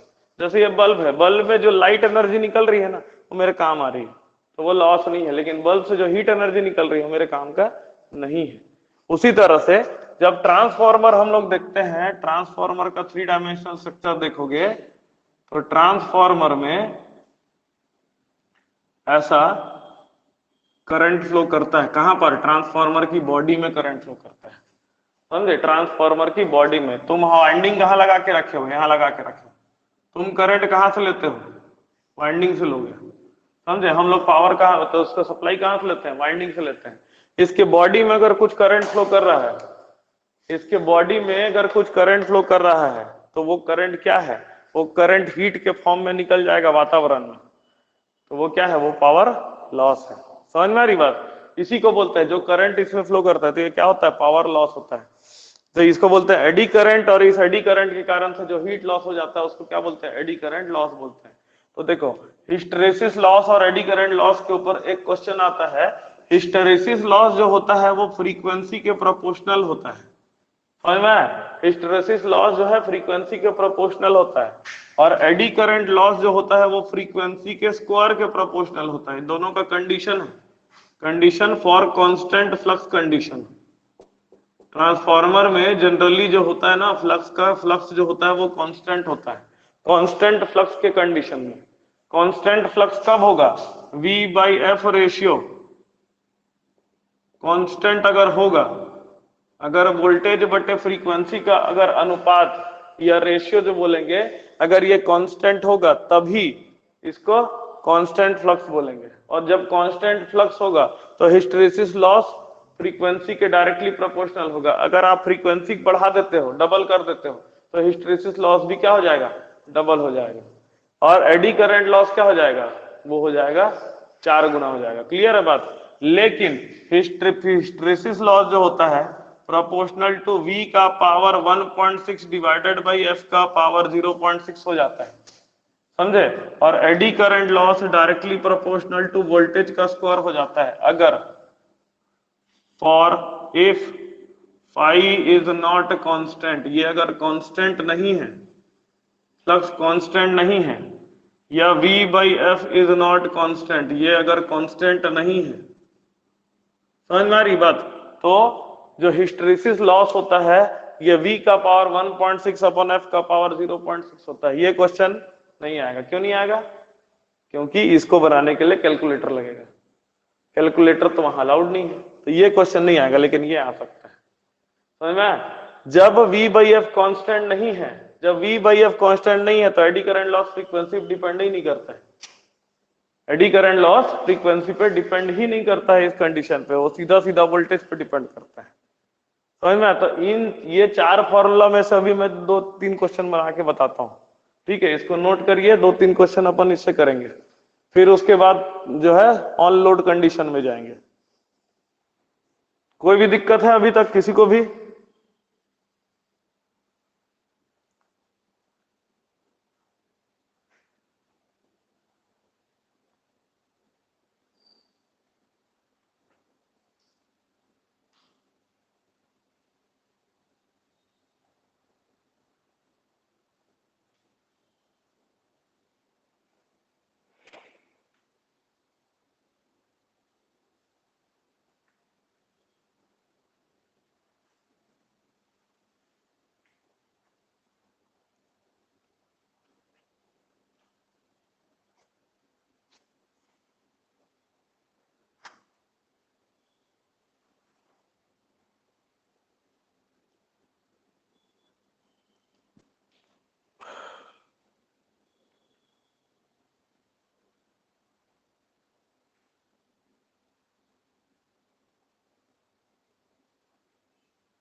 हो गया?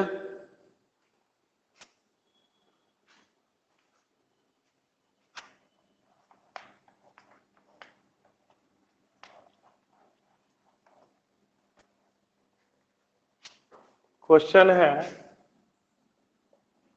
when V is equal to 200 volt, F is equal to 50 hertz, hysteresis loss was equal to 100 watt. Find hysteresis loss when V is equal to 100 volt, F is equal to 25 hertz. चलो बताओ, question समझ में आया? जब 200 volt था, 50 hertz था, तो hysteresis loss था 100 वाट। जब 100 वोल्ट और 25 हर्ट्ज होगा तो हिस्टैरिसीस लॉस कितना होगा?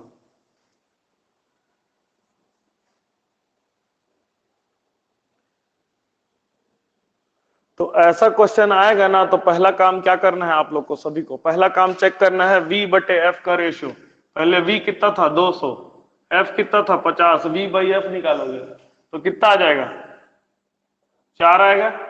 बाद में वोल्टेज कितना हो गया? 100, F कितना हो गया? 50, कितना आंसर आ जाएगा? 4। तो ये कौन सा केस है जिसमें V बाई एफ कॉन्स्टेंट है? V बाई एफ जो है इज कॉन्स्टेंट, कॉन्स्टेंट है V बाई एफ इस कंडीशन पे। समझ में आ रही बात? तो V बाई एफ कॉन्स्टेंट होगा तो hysteresis loss is proportional to frequency, तो PH1 बाई PH2 बराबर F1 बाई F2 कर सकते हो अगर प्रोपोर्शनल टू फ्रीक्वेंसी है तो पहले हिस्टैरिसीस लॉस था 100, बाद में हिस्टैरिसीस लॉस कितना है ये निकालना है।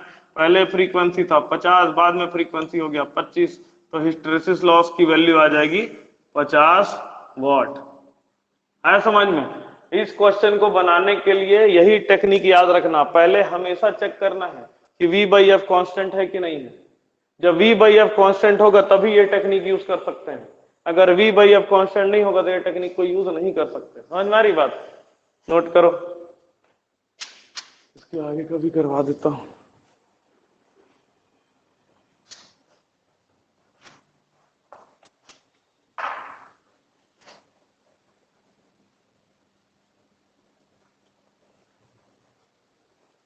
अब देखो अगला क्वेश्चन, क्वेश्चन वही है सेम।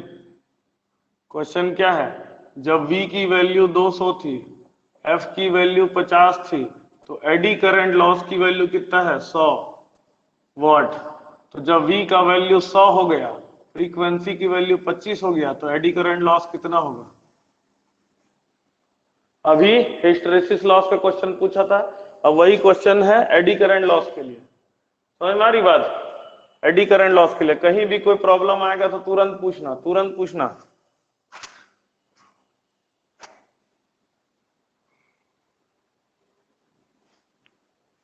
तो देखो ये तो निकाल चुके हो कि V बाई एफ कॉन्स्टेंट है, निकाल चुके हो। तो जब V बाई एफ कॉन्स्टेंट होता है, when V by F is constant, then eddy current loss is proportional to frequency का स्क्वायर। होता है कि नहीं होता है। तो Pe1 डिवाइडेड बाई Pe2 बराबर F1 बाई F2 का होल स्क्वायर कर दोगे। ठीक है, F1 बाई F2 का होल स्क्वायर कर दोगे। Pe1 कितना था 100, Pe2 हमें निकालना है।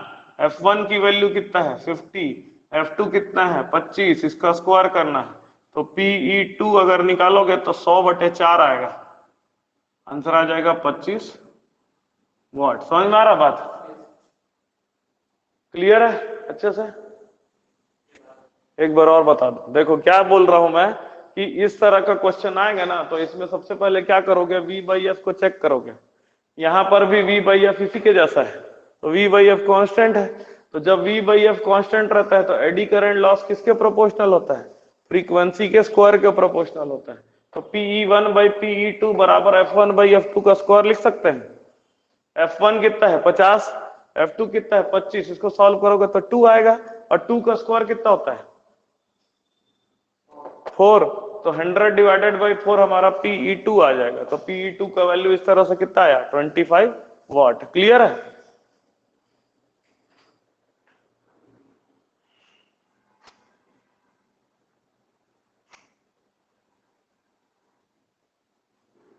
तो अगला क्वेश्चन आप लोग बनाने की कोशिश करिए। क्वेश्चन ये है कि जब वोल्टेज का वैल्यू 200 था, फ्रीक्वेंसी का वैल्यू 50 था, तो Pe की वैल्यू 100 वॉट है। जब वोल्टेज की वैल्यू 200 है, फ्रीक्वेंसी का वैल्यू 25 है, तो Pe कितना होगा। ठीक है। और दूसरा क्वेश्चन एक और, जब वोल्टेज का वैल्यू 200 था, फ्रीक्वेंसी का वैल्यू 50 था, तो Pe का वैल्यू 100 वॉट था। तो जब वोल्टेज का वैल्यू हो गया 100, फ्रीक्वेंसी का वैल्यू 50 ही है, तो Pe कितना होगा।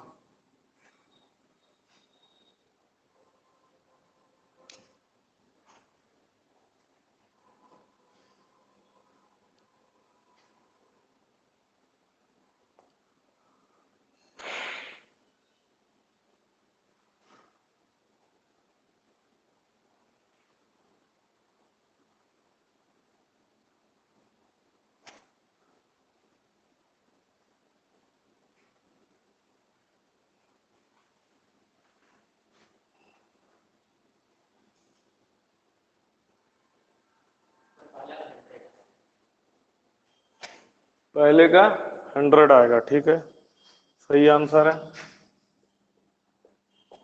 पहले का 100 वॉट सही आंसर है।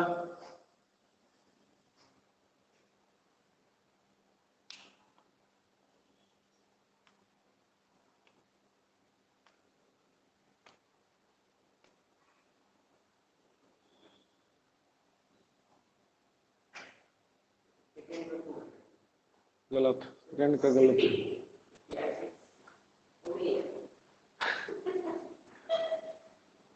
हड़बड़ी नहीं करो, हड़बड़ी, दिमाग एकदम ना कूल रख करके पढ़ाई करोगे तो अच्छा रहेगा। हड़बड़ी नहीं करना है,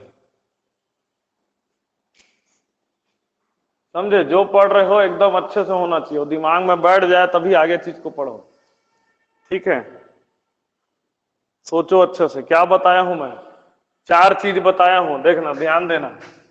पीएच प्रोपोर्शनल टू फ्रीक्वेंसी बताया था, पीई प्रोपोर्शनल टू फ्रीक्वेंसी का स्क्वायर बताया था, कब? जब V बाई एफ कॉन्स्टेंट है,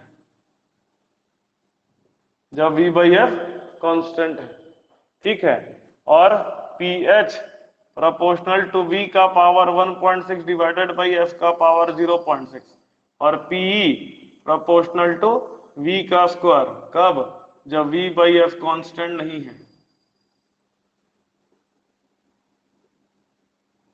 फिर मैं क्या बताया हूं, इस तरह के क्वेश्चन को करने के लिए सबसे पहला चेक करो कि V बाई एफ कॉन्स्टेंट है कि नहीं है। इसमें कांस्टेंट है क्या V बाई एफ? 200/50 कितना आएगा? 4। और 200/25 कितना आएगा? 8 आएगा। V बाई एफ कांस्टेंट नहीं है, तो जब V बाई एफ कांस्टेंट नहीं होता है तो PE इज प्रोपोर्शनल टू क्या होता है? V square. अब देखो वोल्टेज बदला क्या दोनों में? तो वोल्टेज नहीं बदला है तो एडी करंट लॉस भी नहीं बदलेगा, उतना का उतना ही रहेगा। समझ में आ रही बात? अब इसमें देखो यहाँ पर V बाई एफ कॉन्स्टेंट है क्या? पहले V बाई एफ कितना आएगा? 4। अब बाद में V बाई एफ कितना आएगा? 2। समझ में आ रही बात? V बाई एफ हमारा कम हो गया, तो कम हो गया। अब देखो यहाँ वोल्टेज बदला है क्या? यहाँ पर वोल्टेज बदला है कि नहीं बदला है? बदला है। तो PE1 बाई PE2 बराबर V1 बाई V2 का स्क्वायर करोगे कि नहीं करोगे? समझ में आ रही बात? V1 बाई V2 का स्क्वायर, तो V1 कितना है? 200, V2 कितना है? 100। 2 का स्क्वायर कितना हो जाएगा? 4। और पहले कितना था? 100। 100/4 करेंगे तो कितना आंसर आएगा? 25 आएगा। समझ में आ रही बात? 25 वाट। क्लियर है सभी को? क्लियर है सभी को? इतना समझे? तो ये इसको याद रखना, इसी तरह से बनाया जाता है इस क्वेश्चन को। नोट करिए।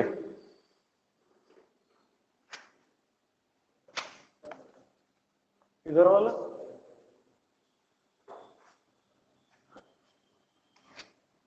क्या लिखा था भाई आगे? when V is equal to then PE is equal PH is equal to 100 watt. Find PH.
चलिए अब हम लोग आते हैं थोड़ा सा ट्रांसफार्मर ऑन लोड पढ़ लेते हैं।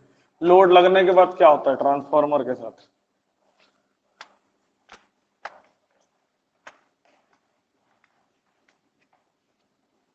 जितने क्वेश्चन को कर रहा हूं उसको रिवाइज करिएगा अच्छे से, है ना। और भी क्वेश्चन मैं कराऊंगा और कुछ क्वेश्चन दूंगा भी असाइनमेंट में संडे को, ठीक है।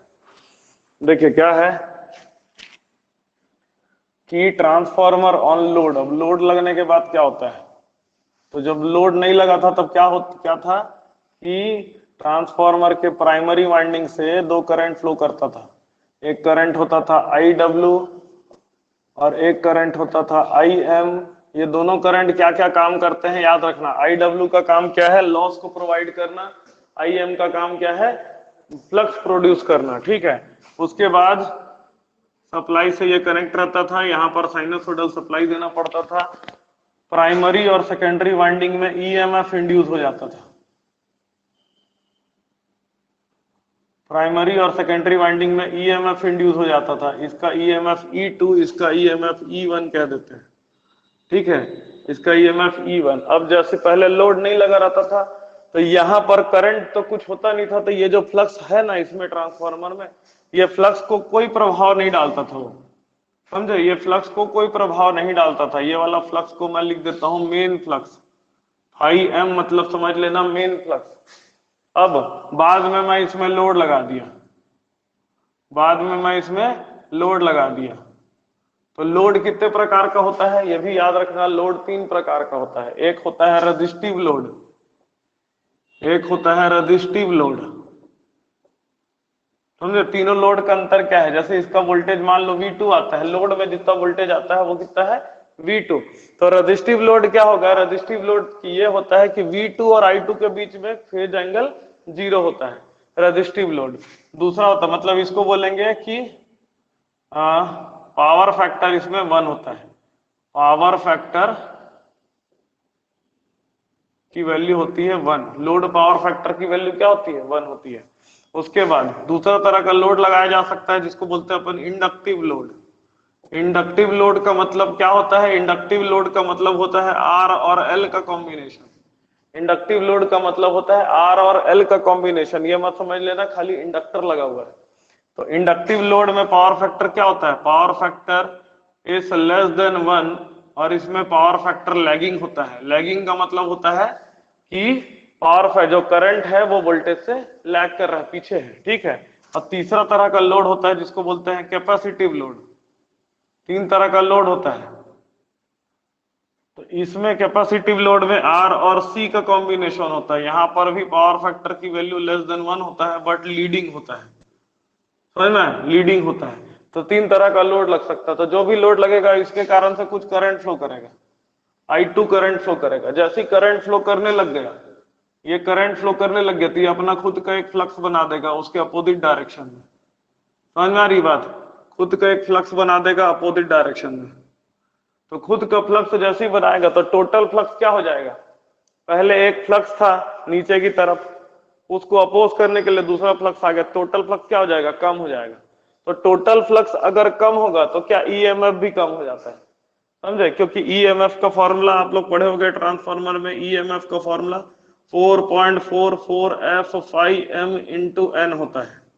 तो अगर ये फ्लक्स ही कम हो जाएगा तो EMF भी क्या हो जाएगा, कम हो जाएगा।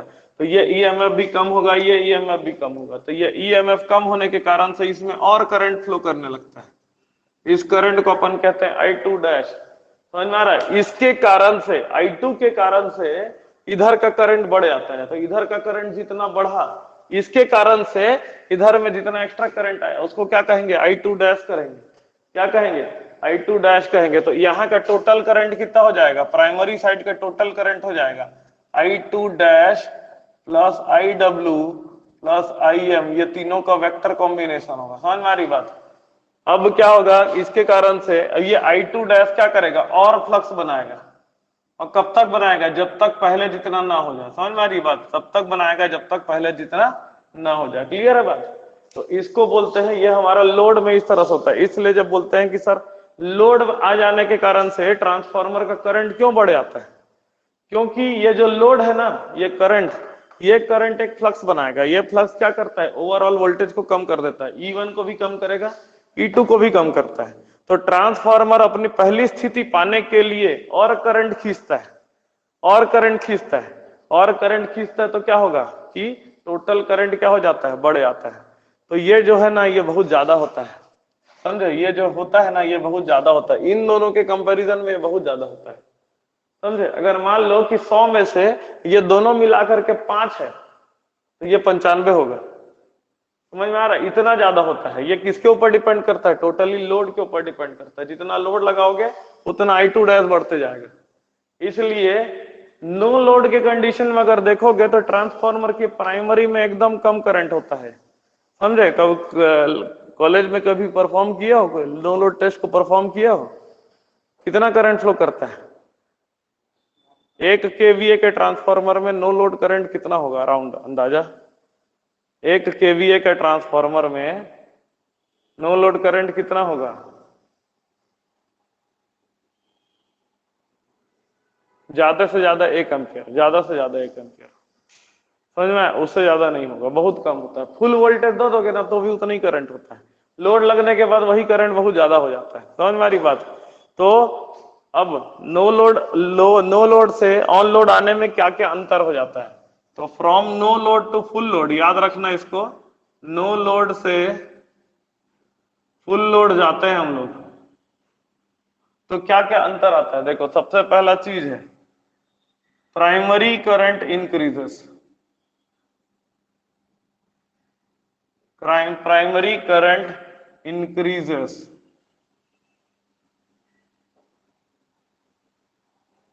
अप टू 10 टाइम्स, 10 गुना से ज्यादा, 10 गुना तक भी, 10 गुना से भी ज्यादा बढ़ सकता है, 10 to 20 टाइम्स, 10 to 20 टाइम्स जो है प्राइमरी करंट जो होता है वो बढ़ जाता है, समझे। जैसे 5 है तो 5 के बाद 10 गुना बढ़ गया, 50 एम्पियर हो गया, इस तरह से होता है, ठीक है। दूसरा चीज क्या होता है, प्राइमरी करंट बढ़ता है, पावर फैक्टर क्या हो जाता है, पावर फैक्टर भी बढ़ जाता है, पावर फैक्टर इंक्रीजेस, ये जो पावर फैक्टर होता है ये भी बढ़ जाता है, क्योंकि ये ज्यादातर यहां से जो पावर ले रहा है, या जो I2 वाला कंपोनेंट होता है, ये ज्यादातर कौन सा होता है, यूजफुल कंपोनेंट ऑफ करंट इसमें ज्यादा होता है।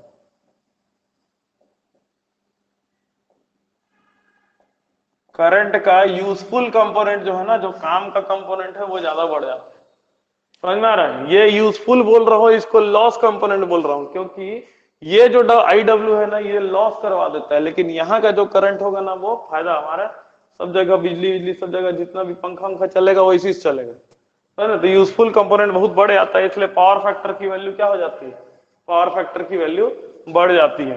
तीसरा, power factor angle, power factor angle क्या होगा, पावर फैक्टर एंगल के साथ क्या होगा, पावर फैक्टर एंगल डिक्रीजेस, क्योंकि अगर पावर फैक्टर बढ़ रहा है, पावर फैक्टर क्या होता है, cos फाइव होता है, तो cos फाइव बढ़ रहा है तो एंगल क्या होना चाहिए, एंगल कम होना चाहिए, तो इसलिए यहां पर पावर फैक्टर एंगल क्या हो जाता है, पावर फैक्टर एंगल हमारा कम हो जाता है। समझ में आ रही बात, समझ में आया इतना? तो ये चीजें हैं, इसको नोट करो फटाफट।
हो गया।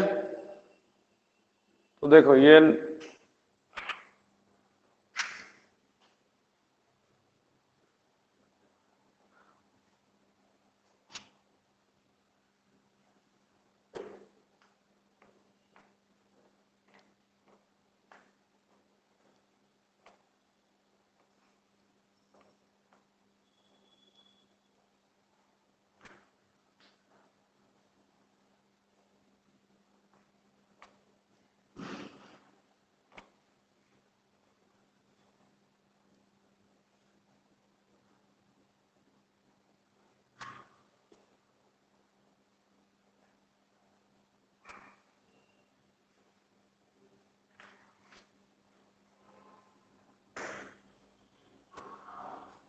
हो गया। तो देखो ये जो है ना लोड के कंडीशन में क्या होता है, इसको दिमाग में बैठा के रखो। क्या है, लोड जैसी लगेगा करंट बढ़ेगा, करंट बढ़ेगा। तो इस करंट में देखो दो कंपोनेंट होगा, इसमें भी एक जो होगा लोड में। देखो यहाँ पर क्या है, लोड कैसा है, लोड अगर रेजिस्टिव लोड है तो उसमें खाली यूजफुल कंपोनेंट ऑफ करंट होता है।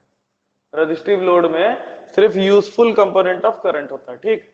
और जो इंडक्टिव लोड होता है उसमें यूजफुल कंपोनेंट ऑफ करंट भी होता है, प्लस एक और करंट होगा जो इस लोड को मैग्नेटाइज करेगा। यहां पर देखो इंडक्टिव लोड जो होता है ना, इंडक्टिव लोड जैसे क्या हुआ, इंडक्टिव लोड जैसे हो गया ये पंखा। रेजिस्टिव लोड ज्यादातर जो हीटर वगैरह होता है ना, हीटर वगैरह जो होता है ना, वो सब रेजिस्टिव लोड में आता है। समझे, हीटर किस में आएगा, रेजिस्टिव लोड में आएगा। तो हीटर जब लेता है तो सिर्फ यूजफुल कंपोनेंट ऑफ करंट लेता है, ये मैग्नेटाइज करने का काम नहीं करेगा। इंडक्टिव लोड में क्या होगा, एक फैन, अगर पंखा, कूलर, जिसमें भी मोटर लगा हुआ है, समझे, जिसमें भी मोटर लगा हुआ है, किसमें किसमें मोटर लगा रहता है, पंखा में लगा रहता है, कूलर में लगा रहता है, एसी में लगा रहता है, कंप्रेसर वगैरह में, फ्रिज वगैरह में लगा रहता है, सब क्या हो गया, ये सब इंडक्टिव लोड होगा। तो इंडक्टिव लोड में दो करंट होगा, एक करंट जो उसको सप्लाई करेगा, जो मतलब क्या बोलेंगे, एक्टिव पावर जिसको बोलते हैं ना, एक्टिव पावर को सप्लाई करेगा एक करंट, और एक पावर जो है रिएक्टिव पावर को सप्लाई करेगा। समझे, इंडक्टिव लोड को रिएक्टिव पावर चाहिए, पावर सिस्टम में एक्टिव और रिएक्टिव पावर बताऊंगा, ठीक। और तीसरा power capacitive load. Capacitive load कौन सा होगा, जैसे ट्यूबलाइट हो गया, ट्यूबलाइट में भी सब नहीं, चोक वाला ट्यूबलाइट नहीं बोल रहा हूं मैं, एक जो है जो डायरेक्ट आजकल आता है ना, अभी जो आजकल जो एलईडी ट्यूबलाइट हो गया, उसको कह सकते हो कैपेसिटिव लोड है वो। समझे, नहीं तो फर्नेस वगैरह होता है, इलेक्ट्रिक फर्नेस जानते हो, इलेक्ट्रिक फर्नेस सुने हो कभी, गर्म करने, किसी को पिघलाने के लिए एक इलेक्ट्रिक फर्नेस होता है। जैसे जो बड़े बड़े शहरों में ना, जैसे जो है किसी की मृत्यु हो जाती है तो इलेक्ट्रिक फर्नेस में उसको जला देते हैं, उसको लकड़ी नहीं मिलता, कई लोगों को वहां पर लकड़ी अब तो काटना मना हो गया है ना मुंबई में, तो वहां पर जो है उनको डायरेक्ट फर्नेस में डाल के जलाते हैं।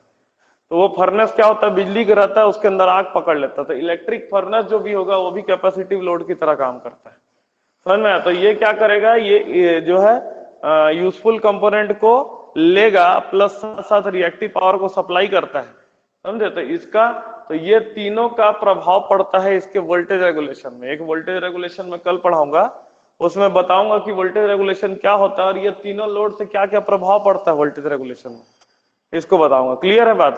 तो ये लोड में क्या होता है, इसको दिमाग में बैठाओ। जैसे लोड आएगा करंट बढ़ेगा, करंट बढ़ेगा तो पावर फैक्टर भी बढ़ेगा, पावर फैक्टर बढ़ेगा तो पावर फैक्टर एंगल कम होगा, समझे। ऐसे करके याद रखना, करंट कितना बढ़ता है, 10 से 20 गुना तक बढ़ता है करंट। क्लियर है बात। चलिए ठीक है, आज का क्लास खत्म, थैंक यू।